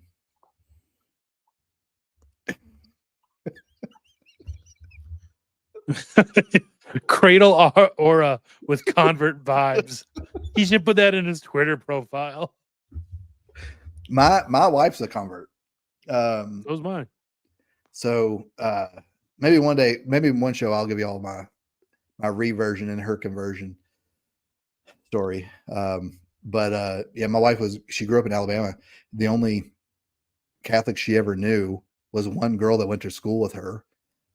So when I came back to the faith, she was upset because she told me, you know, this is pretty much verbatim, that she felt like I was becoming like a Muslim, right? Because that's what she thought Catholics were. They were like Muslims. Right? And so being here in Alabama, you have to know your faith because everyone's trying to pull you out of it. Yeah. You know, EWTN's here in Birmingham. So, you know, we have a lot of good resources here. This is actually a pretty good diocese. We have better, you know, Novus Ordo masses than most other places I've traveled to. Now we do still have some bad ones. Don't get me wrong, but we have a majority of good ones. Very Orthodox priests here, but we still have our issues too. Did when you say you reverted, like, did you ever consider yourself another faith or like an atheist, or were you just not practicing? So when I turned 18, my dad kicked me out of the house because I didn't have a job, which is the best thing he could have done for me. But I read a book called The Holy Blood, Holy Grail. You ever read it? You ever heard of it? Is it one of those like the Dan Brown based his stuff off of? Yeah. Yeah. So it's basically a book written by these false historians that basically made the premise that Jesus and Mary Magdalene were married. They had kids in the south of France. Yeah, and the Grail was actually their bloodline. Right. Yeah. So I read that, and because like an indictment on Catholic schools in Louisville, Kentucky, it sounded plausible to me, right? Because I went to an all-boys Catholic high school in Louisville, and I remember in my sophomore year, my religion teacher, who was also a coach, he basically what he said to us was that we don't really teach Catholicism here because we let everyone make the decision if they want to be Catholic or not. I can kind of understand that, but like I'm going to a Catholic school. I think you should teach me Catholicism. Now that I look back on it, at the time I was like, oh, that's so, you know, that's so smart. Yeah, I completely believe that. Yeah, I read The Holy Blood, Holy Grail. That made a lot of sense to me. And I went deeper down that. And I was kind of more of like a universalist for a while. I always believed there was God. I never was an atheist.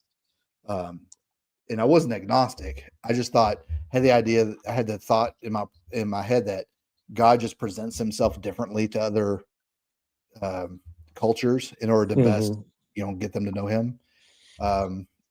And there's nothing more than seeing the evil side of people to just really rip that out of you. Like when I go to Afghanistan and I saw how horrible and evil people were, like there's no way God presented himself that way to the Muslims.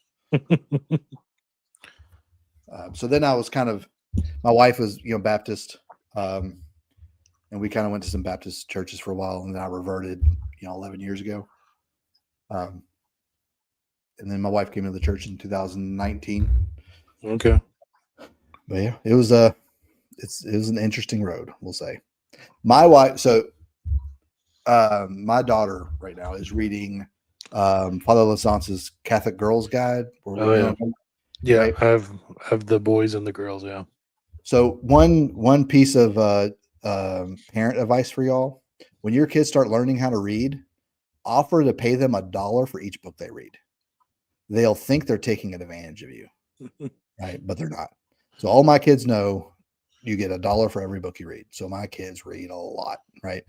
Well, the Father Lazance's book, it's a thick read, so I have to like sweeten the pot for her to get to read this. It's thick and it's very it's not dense. story driven, right? No. So it can be a slog. Yeah. So I offered her like $1 per section. So it's basically about every 75 pages, right? And she got through a section last night, and she was asking me about it today at dinner. And she asked me, she goes, "Daddy, were you and mommy a mixed marriage?" And I was like, "Well, first of all, my wife's not Sicilian. She's not black. So no." But then like, I was like, "What do you mean by mixed?" She's like, like you were Catholic and mommy was not. I was like, "Well, yeah, technically we were." She goes, "Well, it says in the book, like those marriages don't have a good success rate, right?" I was like, "They're 100% true. Mm-hmm. That's 100% true. Me and mommy are an exception. Right. And that's, mostly due to our desire to do the will of God and to seek his heart, whereas a lot of people don't do that. Right. Yeah. We are willing to give up living in a suburban area and having a, vacation home and all that stuff so we can have a homestead and I can spend 30 hours a week chasing animals around. So y'all have a good source of food. Right. Like I'm willing to sacrifice some stuff. But my wife will tell people all the time, this comes up a lot when we have dinners with other couples. The hardest part of our marriage was when we weren't on the same page when it came to the faith. When I reverted and she was not interested in the Catholic Church at all, that was the hardest time in her life. It wasn't when I was in Afghanistan getting shot at every day and driving over IEDs. It wasn't when I was working for the fire department in Georgia and going into fully involved house fires. It was when we were going to different churches on Sunday. Mm. That is when she thought we weren't going to make it. Right. But I had some very good advice given to me by a very good priest in Georgia, Father Jack Durkin at St. Monica's in Duluth. He's a very good priest. He basically told me, "You're not going to convince her. You need to spend time in front of our Lord in adoration, and you need to pray for her, and you need to love her. And that's the only thing you can do." And 3 years after that, she came into the church. Mm. Right. So we stress our kids, you will only marry a Catholic. Yeah. And if we do our job right, that will work. Yeah. I have to agree. Yeah. My wife was raised Baptist as well. And, the hardest part of our marriage was definitely the period. It was, it was before I don't like saying reverted because I never believed anything else. I just was stupid and figured I had time to live how I wanted and go to confession when I decided I was done doing that. Mm-hmm. And then when I decided I was done doing that, it's like, well, that was stupid. What if I died? Mm-hmm. Mm. But yeah, the period when I was away from the sacraments and she wasn't really involved in the faith she was raised in at that time either. Mm-hmm. But yeah, it was definitely the period where we weren't Catholic together. That was definitely the hardest. Yeah, I am fully convinced that if I had Son of a I am fully convinced that if I had died in Afghanistan, I would 100% be in hell right now, without a doubt, in my mind whatsoever. So I can only interpret that as God didn't want me to die yet. He had better things for me. Mm-hmm. And it was more than likely bringing my wife into the church because I think she's going to help a lot of people convert. This weekend when we were at this at the fraternities event, I was joking around with one of the guys at around the bonfire, and I was like, "Look, I get it. Y'all love my wife, and you just put up with me, right? But I think it's kind of true. I'm a little bit hard of a pill to swallow, And I get that. I'm not everybody's cup of tea. Like, not everybody's gonna like me. I'm okay with that. Right. But everyone loves my wife. I definitely outkick my coverage when it comes to my wife. She is a phenomenal person. And I'm thankful I have her because, man, she's the only person that can put up with me for more than 24 hours at a time. So if I ever lost her, man, it's gonna be lonely. I'm gonna hire like an old au pair and just like take care of the kids while I'm at work. Go, living room down the hall. There's that shed that kind of gets internet out there. She could live in. Look, she on the internet. Women should be on the internet anyway. Adrian really is Southern Anthony. Nothing good comes from women being on the internet. That's so true. See, my wife wasn't crazy. Ocean says I basically thought Catholics were Hindus who over worship Jesus until middle school. Look, man, when you grow up in Alabama and so a funny story about the one Catholic friend my wife had in school is now a really good friend of ours at our Latin Mass parish. Oh, really? So like my wife got married to me, moved to North Carolina, but we were there for 5 years. We moved to Georgia. We were there for 5 years. We moved here in 2018, and she met her at Mass one day in 2021, like almost 20 years after she last saw her. Wow. Yeah. That's crazy. What the hell it can do with a tree branch? Sometimes all you got is a tree branch, right? Might have to just use a hand just by yourself for a while. I'm sure our wives think that they paddle a canoe with the tree branch of us sometimes. All right. So let's if anybody's got any questions, I got 15 more minutes before I have to put these kids. I let the kids go upstairs and watch TV. They're probably watching Star Wars. Which Star Wars? So I started them off with 4, 5, and 6. Of course. And then we watched 1, 2, and 3. And then I let them watch The Mandalorian. Okay. Well, at least my two olders, my two youngers. My second youngest girl, she's really sensitive to images.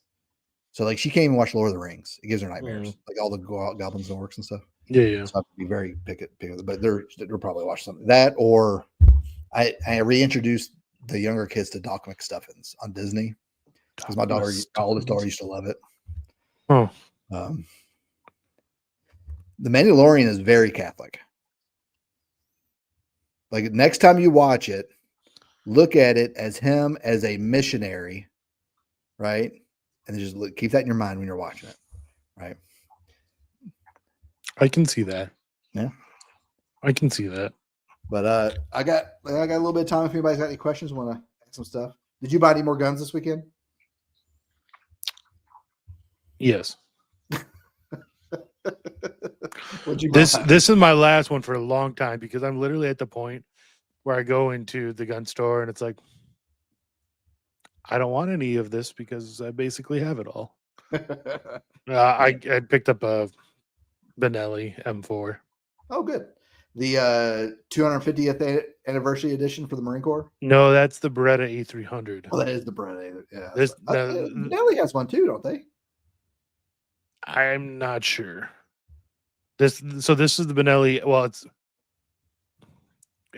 this one was technically the M1014 or whatever the current military model number is, but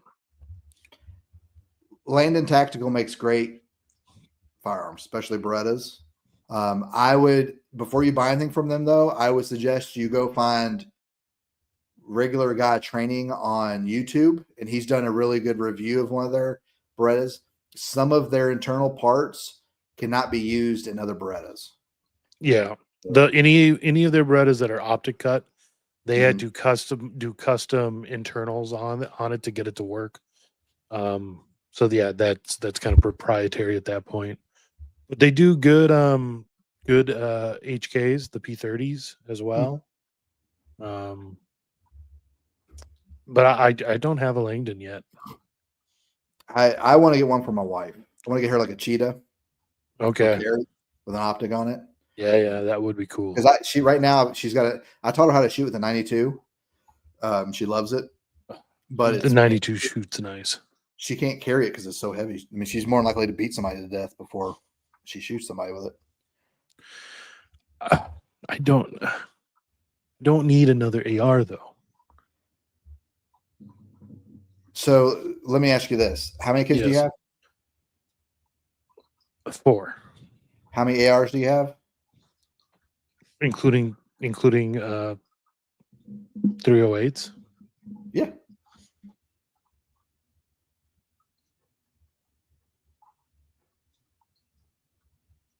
It's got to be like 6 or 7. Yeah, you're probably good. Yeah, I mean, we got one for everyone in the family. Yeah, you need one for everyone in the family because that's what I have 6. Yeah, I have 6. Technically 2 are mine because one's a 300, but like I'll get another one for somebody if they need it. But, Right. Like one for my wife that she likes to shoot, and then one for each kid as they leave the house. Already got it. Stupid Zoomers. What?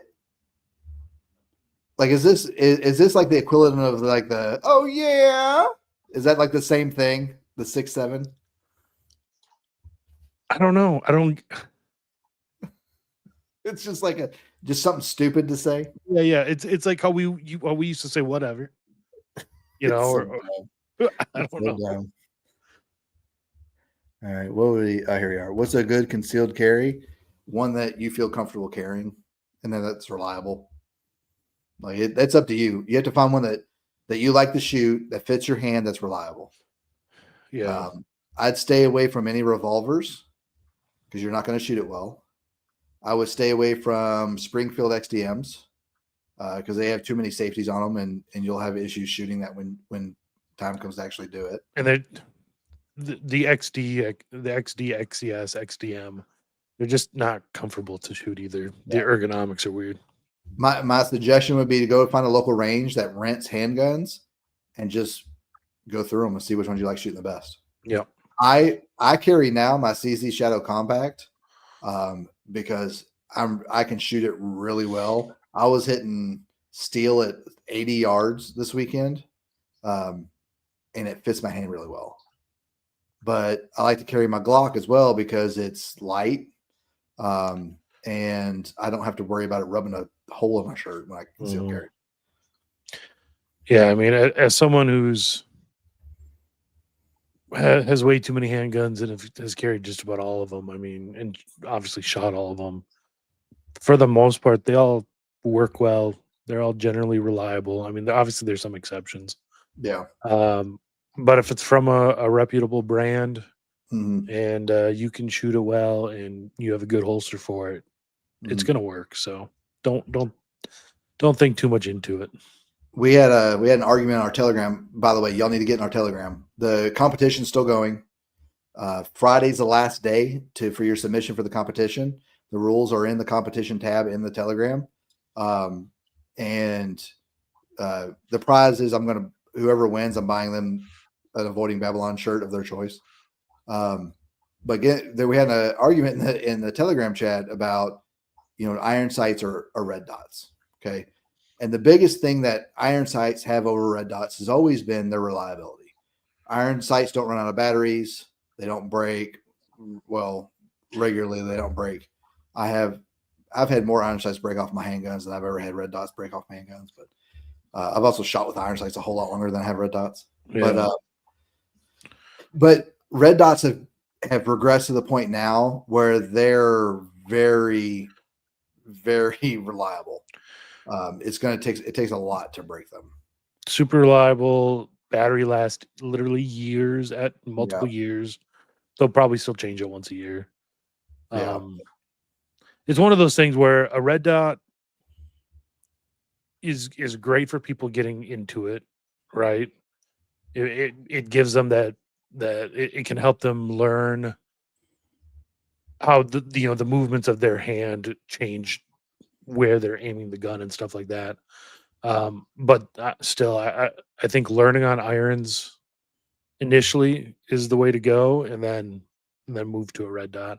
Because if you get good with irons and then can figure out how to find a red dot quickly, I think the learning curve is a lot easier on irons. So I wouldn't necessarily think you would need to learn on irons first.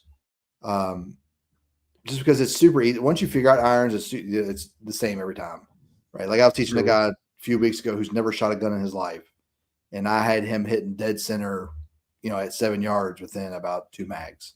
Yeah. Constant, right. So it didn't take a whole lot to get him there, but red dot is like shooting on easy mode.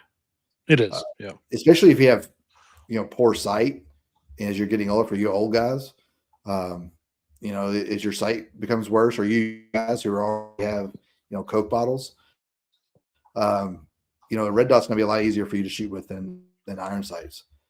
And you're going to be able to shoot because you don't, when you have iron sights and you're pushing out, you have to have those sights level, right? Whereas with a red dot, you can have it canted a little bit, and wherever the red dot's at, it's still going to hit there.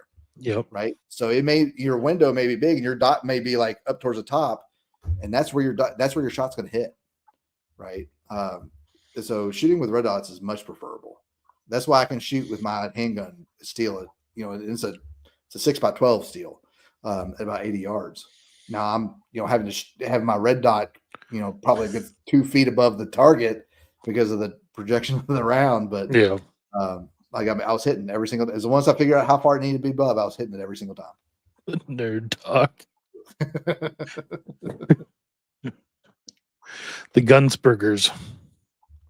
Oh, so speaking of 320s, no one said anything about 320s. So I'm at Mass on Saturday in our camp out weekend, and I noticed like what the guy in front of me is got a concealed carry outside the waistband on his hip, and it's a 320. Was a Bug Hall because that's what he carries. No, but every Did you time treat he like every time he bent over or genuflected or whatever, and it was pointed at me, I was like, Lord, if you're gonna take me at Mass. There's no better place to go than at Mass. If it would have been funnier if every time he did that, you just dive out of the way. Bug Hall does seem like a revolver guy, like specifically like a python. Oh yeah. Like Rick Grimes. Yeah, like he doesn't even aim. He just kind of like bends the wrist, type. Okay, so I know I said I probably wouldn't buy a gun for a long time again, but I have been looking at the Python specifically because of The Walking Dead. Yeah, I get it. Plus, you live in bear country. You should have one anyway. I know, but it's hard to justify. I can't say I need a 6-inch, Colt Python and 357 when I have 244 Magnums and a 500 Smith & Wesson. Like I don't need it in 357. Unless you guys have good reasons, let me know. I mean, you should just have one for posterity's sake, is my opinion. It's a good heirloom piece to hand down. But when you get it, you've got to get a nice, leather holster. Oh yeah, and on a sagging gun belt. Yeah, be amazing. So I have a single action Colt, Colt single action Army replica, not real one from the day. But so it's what brand is it? I forget. But it's the Hand of God from Russell Crowe's character in 310 of Yuma. And so I brought it into a leather shop here that does holsters, and I'm like, do you have, what kind of tooling can you put on a leather holster that would work good with this? Turns out they had the exact tooling from Russell Crowe's holster in 310 of Yuma. Wow. So yeah, I almost wore it as a Halloween costume last year, but that's amazing. I bet that was pricey too. The holster was as much as the gun. Yes, I believe it. And good leather work is. The gun wasn't expensive, for a single action Army replica. Yeah. It was like 600, but it was worth it. Yeah, good leather is. If you find somebody who does really good leather work, they're worth the money you pay them. Because that will last forever. Is this my wife telling me I need another gun? That's exactly what that was. That must be what it is, right? There's nothing exactly else. I watched it happen. It came up as soon as she's like, "You're like, do I really need to buy one?" Yes, you do. That just means she wants more fish aquarium stuff. Is that the deal? Every time you buy a gun, you have to buy an equivalent amount of fish aquarium stuff for her. that was the original deal. She's since realized that there's no fish aquarium stuff that would keep up with the guns, so it doesn't have to be equivalent necessarily. Oh, see, she was right. Told you. She loves revolvers. Yeah. She's really into revolvers. I So mean, I get it. I mean, they're just, man, they're hard to shoot. Like they're They just are. because you can't grip them like a normal, striker fire pistol. You really don't want to have your hand over, the no, barrel or over the I'm stroking it out. Cylinder. There it is. Because that flame will burn you. On my bigger revolvers, could take your thumb off. Yeah. But they're hard to shoot. That's why you always see Rick Grimes do the one hand, urban gangster style, half cock thing. They were designed to be shot that way. They really were. You better have a strong wrist. Yeah. You don't do the 500 like that, but The 500 like that. you don't. You just don't. Do you have a Desert Eagle yet? No. Obviously, You know what those are originally designed for? movies. Israeli officers to shoot down helicopters. This was in the time of back in the 60s, 70s, the glass bubble helicopters Oh yeah. was to be able to shoot them down. So they were made and designed and they're made still here in Minnesota. Magnum Really? Research is based here in Minnesota. Mm. But it's one of those things where you see a video from anyone who's actually has one and Mhm. they just jam every 3 or 4 shots basically. bet. So I it's bet. and plus the ammo. Yeah, it's Oh, expensive. so spendy.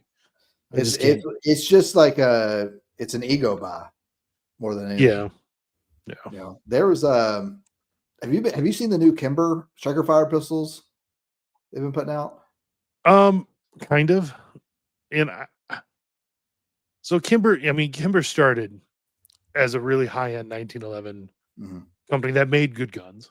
Mhm. And then a certain what's his name? He's in charge of SIG right now. I forget his name. Yeah, I know But you're talking the about. president of SIG Mhm. was running Kimber, and Mhm.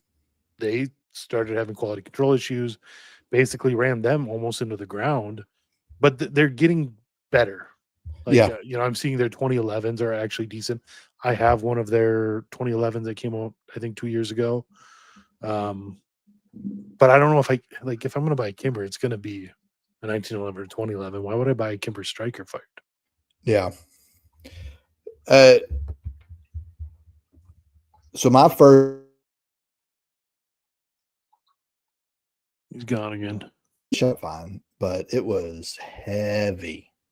So I didn't carry it very long. I traded it in for the Glock eventually. But supposedly their 2K11 is very nice. Ben Stoker is very impressed by it. But apparently their striker fire pistols are really nice. And Really? so I thought about buying one just to try it out. If you do, let me know. They moved to Georgia from Yep. Yonkers. Yep, that's right. And so it's just I think Remington moved down here to Alabama. Somebody who moved to Alabama.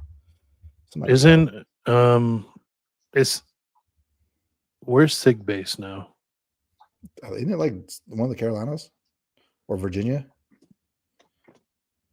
I can't show that on camera. That's right. We'll get canceled. I forget what it's. So we had to get the new channel. That's why we only have 19 live viewers. I know. We had to come onto our own channel. That and apparently too much Tylenol talk. Too much Tylenol talk. Let's see. Oh no, we have Kimber here too in Troy. Alabama? Yeah. Mm. Yeah. Kimber has a large manufacturing facility in Troy, Alabama.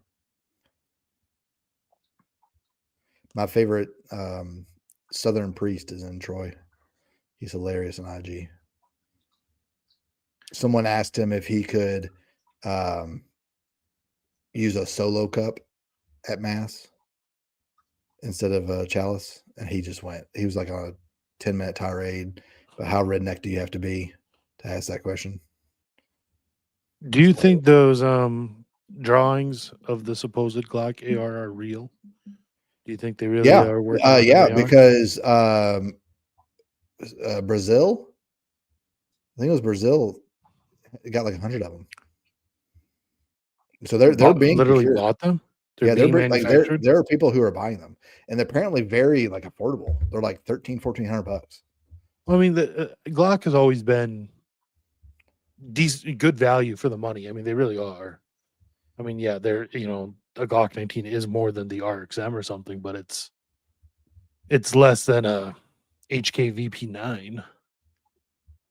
Yeah. Glock AR. Yeah. So apparently the Slovak police are using the Glock AR-15.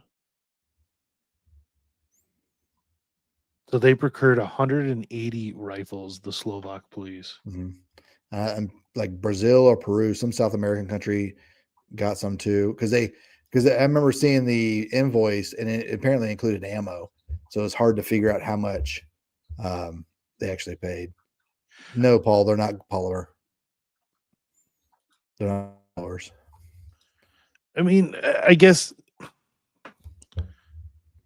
just another AR doesn't excite me all that much, I guess. Really, what's coming about now is you want more reliability, more accuracy, Yeah. more than anything. Right? If you can get those two things hammered out, you will sell a bunch of that rifle. But I mean, that's why you've seen like Delton go out, Anderson go out, a few of these AR, because their quality control isn't very good. That's true. And so they're not very accurate and they're not very reliable. So they've gone on business. People like now we can go to Palmetto State and buy a pretty reliable, accurate rifle for like $600. Like, and because Palmetto State's not worried about making a huge markup, because they sell enough in volume, they could sell them for cheaper. Because their whole goal is to get everything as in common use as possible. So it helps out more with laws. But I guess I don't know many $1,200 ARs that aren't already reliable sub MOA guns. You know what I mean? And I think for a lot of these contracts for Glock, it comes down to aftermarket support, like warranty type stuff and taking care of it. Because Glock's very good. Their warranties are very good. If something goes out in your Glock, they're going to fix it. Like if you live near, like I'm an hour and a half away from Smyrna, Georgia. If I needed something worked on my Glock, I could just drive over there and they would take care of it that day. Really? Yeah. That's awesome. So it's all about the support afterwards that a lot of these municipalities want. But Ocean, you probably want to stay away from Mobile, Alabama then, because Mobile, Alabama is very Catholic and they are very Southern. That's where Mardi Gras originated. Mobile does seem like a cool city. It's fine. It's kind of old money. And it's very touristy now. They have all the river casinos, right? Yeah, you got the casinos near as well. And then just west of it is Biloxi in Mississippi. But Mobile's nice. Like if I didn't have, this farming stuff here, I wouldn't mind moving to Mobile. It'd be nice to be in Alabama in a majority Catholic area, whereas where I'm now is not like that at all. Yeah. What are your thoughts on the high pressure like 5.56 rounds that the army's getting now? Yeah, because it's a high the case is hybrid, like so it's like the 277 Fury cases, right? Yeah. I mean, are they saying those high pressure rounds work in current barrels, current current bolt carriers, everything? It's just going to wear out barrels faster, but how much faster is it negligible? Who knows, right? Until they test it out for a while. But I mean, I don't think because everyone's always looking like, what's the round that's going to kill the 5.56? Nothing will ever. The 5.56 has become the best all round use round because you can shoot long range with it. Yeah. You can carry a lot of it, and it's deadly. right? So, six arc. Oh, six arc is going to replace it. You can carry like half the rounds with six arc. Yeah, you can shoot out a lot farther, and its ballistics a lot better, and it gives more, pressure per foot, Energy, energy. Yeah. terminal energy. Yeah. Yeah. So but what does that matter if the biggest issue with firearms is missing, like in accuracy, because it always comes down to who's shooting the rifle, right? So the 5.56 kind of, supports that a little bit because it gives you a lot more rounds to be able to get on target with. Yeah. And yeah, I would imagine that's part of the purpose. It's why they're going with 277 Fury right now. Yeah. Anyways, everything is projected to then be used against near peer adversaries, right? And Russians wear body armor. Yeah. So that's what a lot of this is about. So it's always going to be that. Yes, that's specifically what they're used for. Yeah. Like I use on my 300 Blackout, I use subsonic ammo with it. The one thing you have to be careful for is you need, depending on the rifle you're using and its operating system, you need a rifle that can cycle with subsonic ammo out of a suppressor. Yeah. So you when it comes to using subsonics with a suppressor, you kind of have to what's called tune your rifle.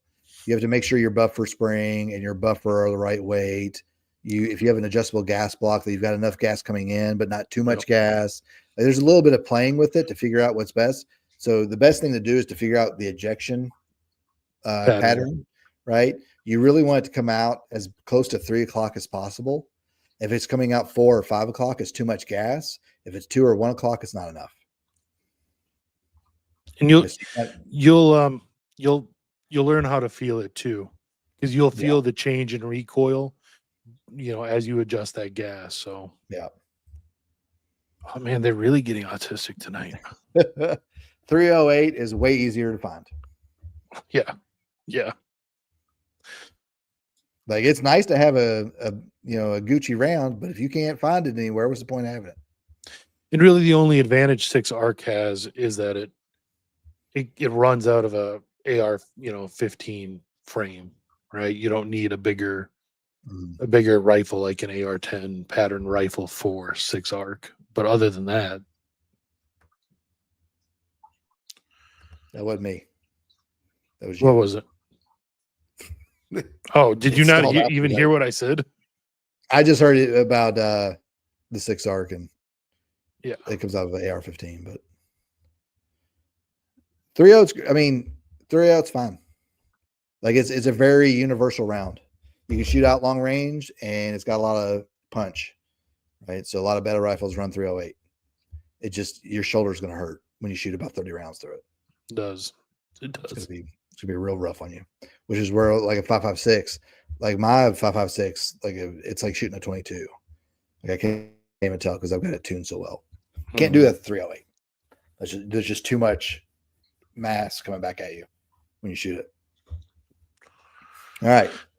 Caseless ammo unfortunately died in HK's Fever Dreams back in the early 90s. Have you ever seen the Mythbusters where they use like a meat bullet? Yeah. Or They like try an to ice bullet? recreate the JFK. Yeah. Yeah. It's pretty much in the same vein as that stuff. Good in theory, but when physics actually get involved, there's no way to get it to work.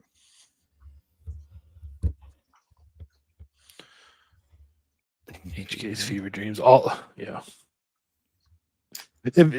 Some of the memes about the new changes Glock is doing because of the switches. Mm-hmm. It's where Glock is like, if I just change it to where they can't use the switch, and HK is like, have you ever seen an inner city youth with a Mark 23? I don't think so. It's because they're $2,500. Yeah, I just don't understand. I mean, I guess it's all for legal reasons, but within 2 weeks of the new Glocks coming out, someone's going to figure out an FRT for it. Like I just don't understand. Well, yeah, I mean this whole thing's not even considering FRTs. Like, who No. cares about this? A switch which is technically illegal when they're working on legal FRTs. Yep. Not that I trust that certain demographic to be able to figure that out necessarily, but They can't hit a thing. Did you ever see the Grand Thumb video? Well, I think we've talked about this before, where he shoots it like 7 yards away, and I think he like once out of a whole mag. This is a guy who's trained in shooting, right? If he ain't hitting nothing, Jamal down the street ain't hitting nothing either. well, not hitting what he's aiming at. He'll just hit the 10 kids surrounding it. Yeah, he's hitting something. It just ain't what he's aiming at. Yeah. But yeah. All right. I think I'm gonna cut it. I was gonna say 2 hours, 10 minutes. Yeah. It's pretty long. You have something pulled up down there. What is that? Oh, it's just my Twitter feed. You weren't gonna show us anything? No, I'm used to having that up whenever because Anthony sends everything via Twitter DM, so I always have my Twitter feed up and ready to share. I just see a very nice GIF playing over and over again. Well, it's the GIF everyone's seen a billion times. Did you say GIF? Yeah, I meant GIF. Shut up. We've all seen this before. We have strayed so far from Jod. From John.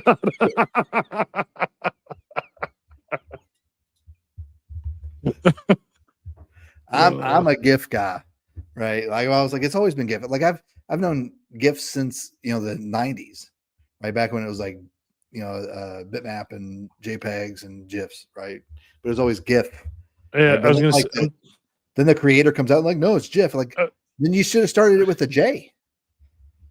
It's to the point now where I'm getting confused as to what I used to say because you hear them both so often now. But yeah, growing up, it was always GIF. Yes, because it's graphic interface something, right? And then we had the Mandela effect happen, and now it's GIF. Yeah, and GIF is peanut butter. GIF is peanut butter, just like Adrian's drink tonight. Yes, peanut butter and jelly, some blackberry moonshine, and peanut butter whiskey. I'm gonna have to try that. It's good, man. I mean, it's not one of those ones where you're gonna keep drinking a lot of them, but like one, good, hits the spot. It's very good. Just like my eggnog. Your eggnog. Now I'm gonna go get eggnog because I love eggnog. My mother-in-law, every time she sees it, she brings it and gives me some. Because I'm like the only person in the house that likes eggnog. Eggnog. We are not an eggnog family. I'm a nogger myself. Same here. My wife will drink it if it's got alcohol in it, and I don't think my kids like it. My kids do not. My kids love milk. They don't like eggnog. So much milk. They drink so much milk. Well, get a cow. So we did. Milk and bananas. And Walmart apples. Saw you coming. An apple, yeah. We got all this. It's right here at the front. Come get it. No, not the milk. The milk's all the way at the back. That is true. They make you work for it. Yeah. Like get your fat self back there and get you some milk, fatty. And then you go back there, and it's really just a bunch of patties back there because that's where the ice cream is too. I honestly could not tell you the last time I was in a Walmart.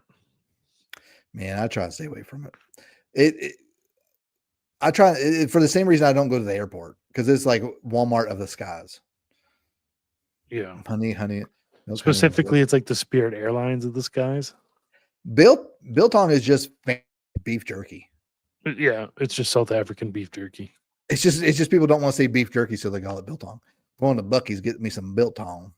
I think anyone goes to Bucky's for biltong. They go to Whole Foods for biltong. Bucky's got biltong. They do. Yeah, they do. Darn it! Quick Trip, step up your game. Racetrack, Quick Trip, everybody got it. Biltong everywhere, man. When I get IG ads for biltong, like it's jump the shark.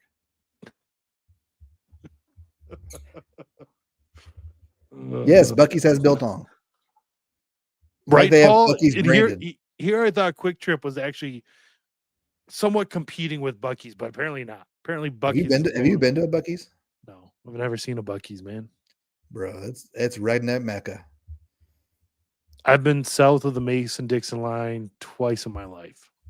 Come on down, man. I got a Buc-ee's right by my house.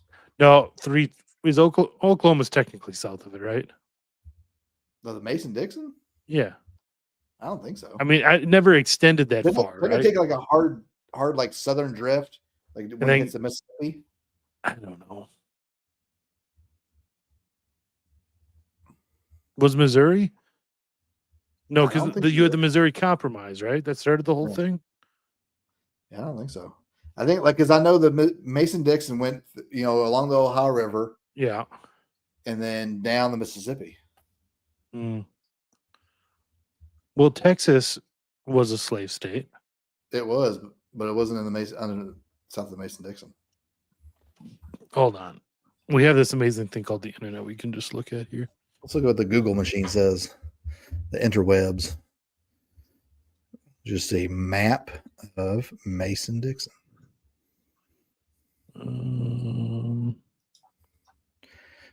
Do y'all do Halloween, or do y'all do like All Hallows Eve? Yeah, I mean, it does. What? It goes like above Missouri. Yeah, okay. So I've been okay. Yeah, so it follows the Ohio River down, and then it goes up to Missouri and just like ends. So I've been south of it more than just twice then, because I've been in Missouri a few times, and Oklahoma. Yeah, we do Halloween. Iggy, my 4-year-old, picks up. We don't have it. We don't have a neighborhood near us. Well, we do, but but it's not a good neighborhood. But we haven't done it in a while. Mostly because I don't want my kids dressing up as like ghouls and princesses and stuff. The last time we did it was a few years ago when we actually lived in a neighborhood. But we do a lot more like All Hallows Eve stuff. Mm-hmm. And usually on All Saints Day, we'll do somebody at our parish will host like an All Saints Day get together after Mass. Yeah. And all the kids dress up as their saints. Like my boy wants to be St. Peter this year. Just needs a keychain. That's what I told him. It's like, we just need to get you, like, make 2 keys out of cardboard and color them and carry them around. Plus, do you have a rooster? I do. Have them just rooster on a leash. Oh yeah, that's true. That's true. We have a rooster marionette. Maybe we can use that. Yeah. That should so work. that we don't have to worry about feeding an actual rooster following around. Speaking of which, we had it was about St. Peter. Like the Tylenol's kicking in. We had a priest come in for fraternity, and he's an exorcist. And he brought a bunch of relics. Okay. And he had 2 second-class relics of St. Joseph. Really? One was the cincture, and one was his cloak. Wow. So I touched my ring to it immediately. And then he also had a relic of the True Cross and a relic of the first 5 popes. What was that relic a piece of? That the first 5 popes all owned? They're all first class. So they're like bones and stuff. Oh, he had first class relics from the first. So he had second class of St. Joseph. Everything else. Okay. I thought you were saying he had one relic that was a second class relic of all the first 5 popes. Okay. He told us a really interesting story. He was as well. So about Bernadette of Lourdes, right? Apparently they were going to get more relics from her, and they were taking out her femur and kneecap to do that. Yep. And she's incorrupt, right? So, but as they were about to start, her incorrupt body raised its hand as if to tell them to stop. And so they didn't take any more. Like basically her saying, like, you've taken enough. Like, you don't need it. That's crazy. So I want to look it up, see if that's, see if they're like eyewitnesses to it or something. That'd be a cool story to find out. All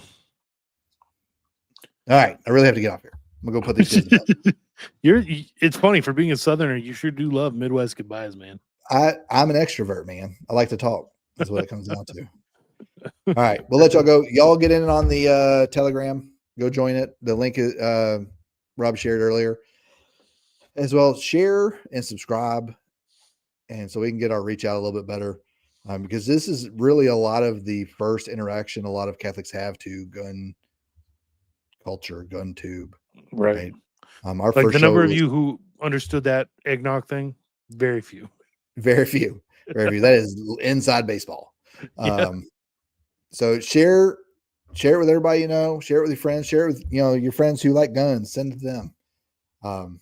And I've got Chivalry Guild coming back on soon. He's trying to nail down a date for me. We're going to talk about the heroes of the faith, Richard Lionheart, St. Ferdinand III, and so forth.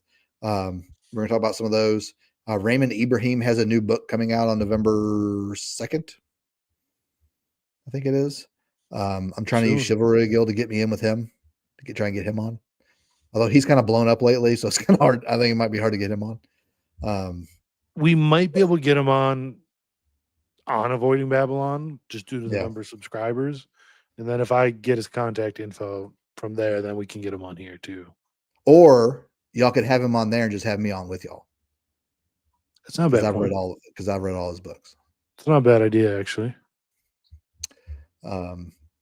We could dual stream that one to both channels. Yeah, we could. But if y'all have things that y'all want to know about, like a while ago, Rob was asking me about chest rigs, and I kind of answered him, and then we kind of blew past it for a while. I ordered one from Rebels Raiders just because. Good. And we'll go over some things like how you would, set it up. That would be great, because I so much of the stuff I do the research to figure out what's good, what's not, what's useful, what's not. I order it, and I'm like, I don't know what to do with all this stuff. Yeah. So maybe we'll do a show on that soon as well. I also want to have Chris back on to go over like an at-home medicine cabinet, like what we should have. That's a good idea too. Right, some things that you should have a stock of. Because I bought it. There's a store that I like to buy some stuff from, Wiseman Company, and they have, you pay a little bit, you're paying for it, but you're paying for the convenience of it, and it's basically a medical pack of medicines, like for Tylenol, ibuprofen, dysentery, things like that. Well, and I've seen a few options online where you have a virtual meeting with a doctor who actually fills out prescriptions for a pack of antibiotics, antivirals, all this stuff that right now you need a prescription for. And if the crap were to hit the fan, you'd have to raid a pharmacy to get basic antibiotics and stuff like that. So I'd be interested to hear if that stuff's worth it, if it's not, stuff like that. Well, and because like Jace Medical does that, but if you can find somebody like a physician near you that like maybe at your parish, and he doesn't mind doing prescriptions for antibiotics and stuff for you, because that's he can just do a consult with you. Oh yeah, here you are, and give you a prescription. But don't ask him for opiates, things like that. Like we have a bunch of ivermectin, a lot, just in case. And in fact, I took some a couple of weeks ago. Now, did you get that from a pharmacy, or did you get that from Tractor Got it from Supply? a pharmacy. Got it from pharmacy. We got it in bulk from a pharmacy. And man, like I must have had something, because like I was getting rid of something. We'll just say that. Just try and keep this, cordial and polite, but I was getting rid of some sin, we'll say. No, that's a taco. Exercising the demons. But man, apparently I wasn't feeling bad or nothing, but it got rid of something. So I might do that like twice a year. Just a little ivermectin purge, just to make sure I'm not holding on to something I shouldn't be. Paul, so if we stream to both channels, one, if we do or say something here that YouTube doesn't like, that gets both them killed. Two, it splits the live audience then between two. And three, even though these shows do better on the main channel than they do here, compared to our normal shows on the main channel, they do worse. And then the algorithm affects the whole channel based on that performance. So could you put clips over there? Good, yeah. To then just kind of direct people, like maybe a final graphic saying, "Hey, subscribe to GNR." Yeah, that's not a bad idea. And what we And I might could do do, like the Timcast thing, like, hey, this is a clip from Guns and Rosaries on Monday nights on, and then at the end, like, subscribe to Guns and Roses. we've been kind of kicking around the idea of doing just a clips channel. Because for longer form content, the algorithm only likes to see it once or twice a week. Right. So then putting up shorter clips kind of hurts the reach of the long form content, but the shorter clips do get a wider reach just because the algorithm pushes things that are like 5 to 10 minutes long more than it pushes a 2-hour live stream. So separating the clips out could let the clip channel grow better because it's not being held back by the lower viewership of a 2-hour live stream, but it could also help the live stream reach more. And then if we do a clip channel, we could have clips from both channels on it. Yeah. So there's a lot to think about. Yeah. Yeah, we'll figure it out. And if the channel gets big enough, then to the point where it makes sense to do a local show, I'm sure we would definitely do that. But when you have 300 subs, doesn't make a lot of sense. Yeah, no, y'all need to get us to like 1,000. Yeah, and then because once you hit 1,000, you start to get a lot more reach because you hit like a plateau. Well, once YouTube is making money off of you from ads, then they'll start pushing the show more. They can barely remember their sponsors. They're not going to remember this show. It's so true too. It's so true. You know what? I've I subscribe to Kwasniewski's Substack, and so he gave me a credit to Pelican. I kind of like it. You were skeptical at first. You said that if he tried to move you over to Pelican, you would just give it up. Yeah. But it's like it's aesthetically nice. And then I like Kennedy Hall anyway, and he's got like that smooth jazz voice. So his readovers are good, but there's some people on there I could do without, right? But other than that, it's actually a really nicely put together app. I'm honestly surprised by it. Yeah, so I just did subscribe to it as well, and I like how Kwasniewski has his chanted rosaries on there. Yeah, we listened to one on the way home from church yesterday since we have a 2-hour drive. It's like 45 minutes of him chanting. 45 minutes of him chanting the rosary, but that's pretty cool. I think if they really get the prayer thing and the ebook thing down, then it will be more than worth it. Yeah. I've liked it. But AB's not going to be a part of it, guys. Yeah, I wouldn't. That's a completely different audience, honestly. And I think if y'all were part of it, y'all would be encouraged to kind of change how y'all approach things, and which just isn't y'all, right? Isn't why people watch y'all. So I'm glad y'all aren't part of it. But it is, I think it's worthwhile to at least check out for most people. I've always wanted, if anybody can ever do it, is if someone could go through the Little Office of the Blessed Virgin Mary and do all of the hours throughout the week, because I don't know, I'm not musically inclined whatsoever. So when it comes to these hymns and I don't know quite, or I don't know how to the proper chanting rhythm, right? If someone could do that for me and I could learn through that, I would, there's no one does it on YouTube, or if they do, it's very poorly recorded. So if someone just do a professional version of that, I would pay money for that. I would love if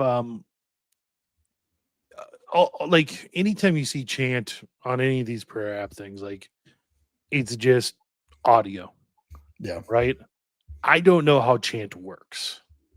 Yeah. I know how to read normal music notation, just from being in band and stuff in high school.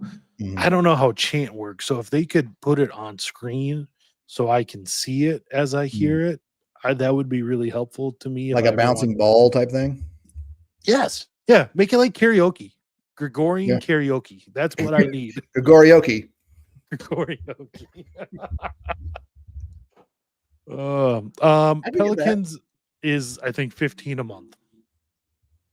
I think they have a access to all lower of tier. that. I think they have a lower tier For but just it's the very limited. streaming stuff. Yes, yep. But if you want the prayer and the reading and stuff, then it's 15. Yeah. What do you mean a woman's gun and rosaries equivalent? Like women talking about guns? Is that So what we've you already mean? discussed women should not be on the internet. Yes. The only thing she's allowed to watch is me. I get it.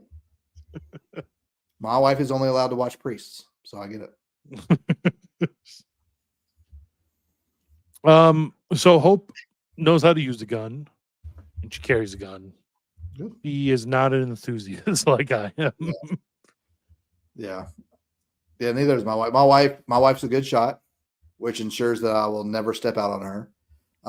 But as well is I taught her how to shoot.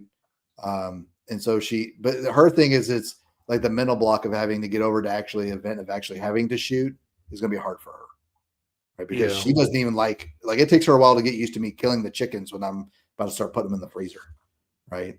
And so I think that's the biggest hurdle for a lot of women. And that's probably why a lot of, women are assaulted even when they have handguns is because they can't get past that block.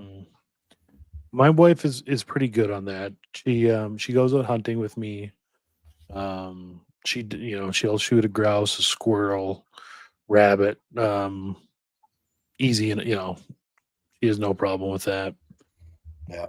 But she's just not autistically into guns like me. She's autistically into her children. As she should be.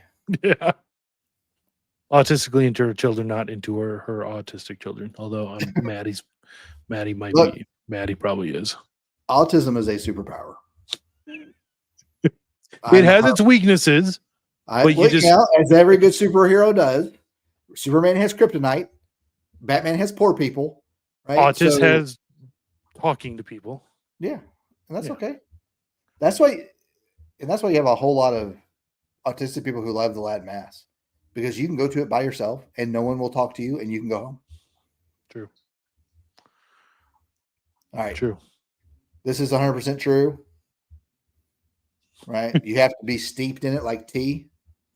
Okay?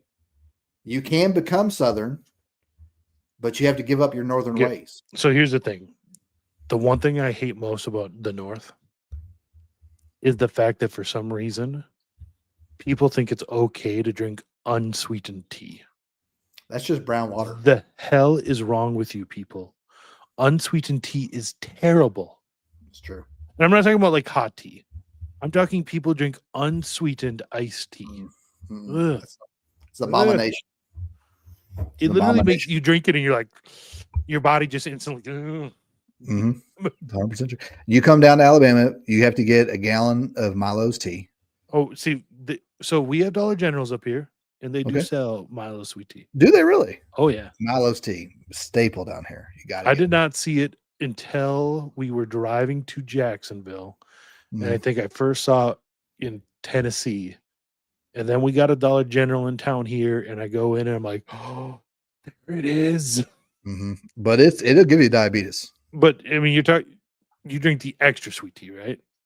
I mean, I just drink Milo's sweet tea. If you ever get their lemonade and mix it with their sweet tea, make an Arnold Palmy. Well, they sell gallons of just the mix in pre-mix. Yeah, I like mine a little bit more tea than lemonade. So I do like 3/4 and 1/4. That's true. You want just enough lemonade to give it a little tang. The little tang, yeah, just tang. a little. Did you know the reason pineapple juice tastes like sharp is because the pulp in pineapple juice has little barbs on it? It's literally poking you. It's literally poking. Why is every Pineapple part of a juice is pineapple trying to poking kill you? Yeah, Hmm. it's wild. Diabetes. Diabetes. Give you the diabetes. All right, I really have to go. Okay, yeah. these The kids last should time you have said been- goodbye was 20 minutes ago. I know. These kids should have been in bed like 37 minutes ago. My wife is going to be, she's going to get back from Bible study and the kids are still up. What's going on? All right. So y'all Okay. go join the Telegram, subscribe, do all the stuff, right? Share this with your friends. Find a random white dude that you want to send us to, send it to him. But we will be back. What's next Monday? The 3rd or second, 3rd? Yeah, 3rd. What is the 3rd? Isn't the 3rd something? Isn't that usually like election day or something? But y'all, we'll be back next week. Who knows what we'll talk about? Maybe the EBT apocalypse. Who knows? We might be right in the middle of it. We might have to do it like live from scene, like reporters. Hey, if things get wild Saturday, I will go live on this channel. And we Full will. kit. I want you in I'll full bring up- kit out in front of Walmart. I'll bring up some streams or something. You know, I ain't gonna protect none of these grocery stores. You crazy? Oh, I'm not saying go out to protect. I'm saying you're a reporter. As Reporting a citizen on the looting. journalist, have my Yeah. helmet on, my But plate just- carrier, You got a card that says and a media. GoPro. This is media. It's like the avoiding Babylon wire. Just say press on the back. Oh, okay. We're doing it again. We got to go. All right. Y'all Okay. take care. Bye. See y'all next week.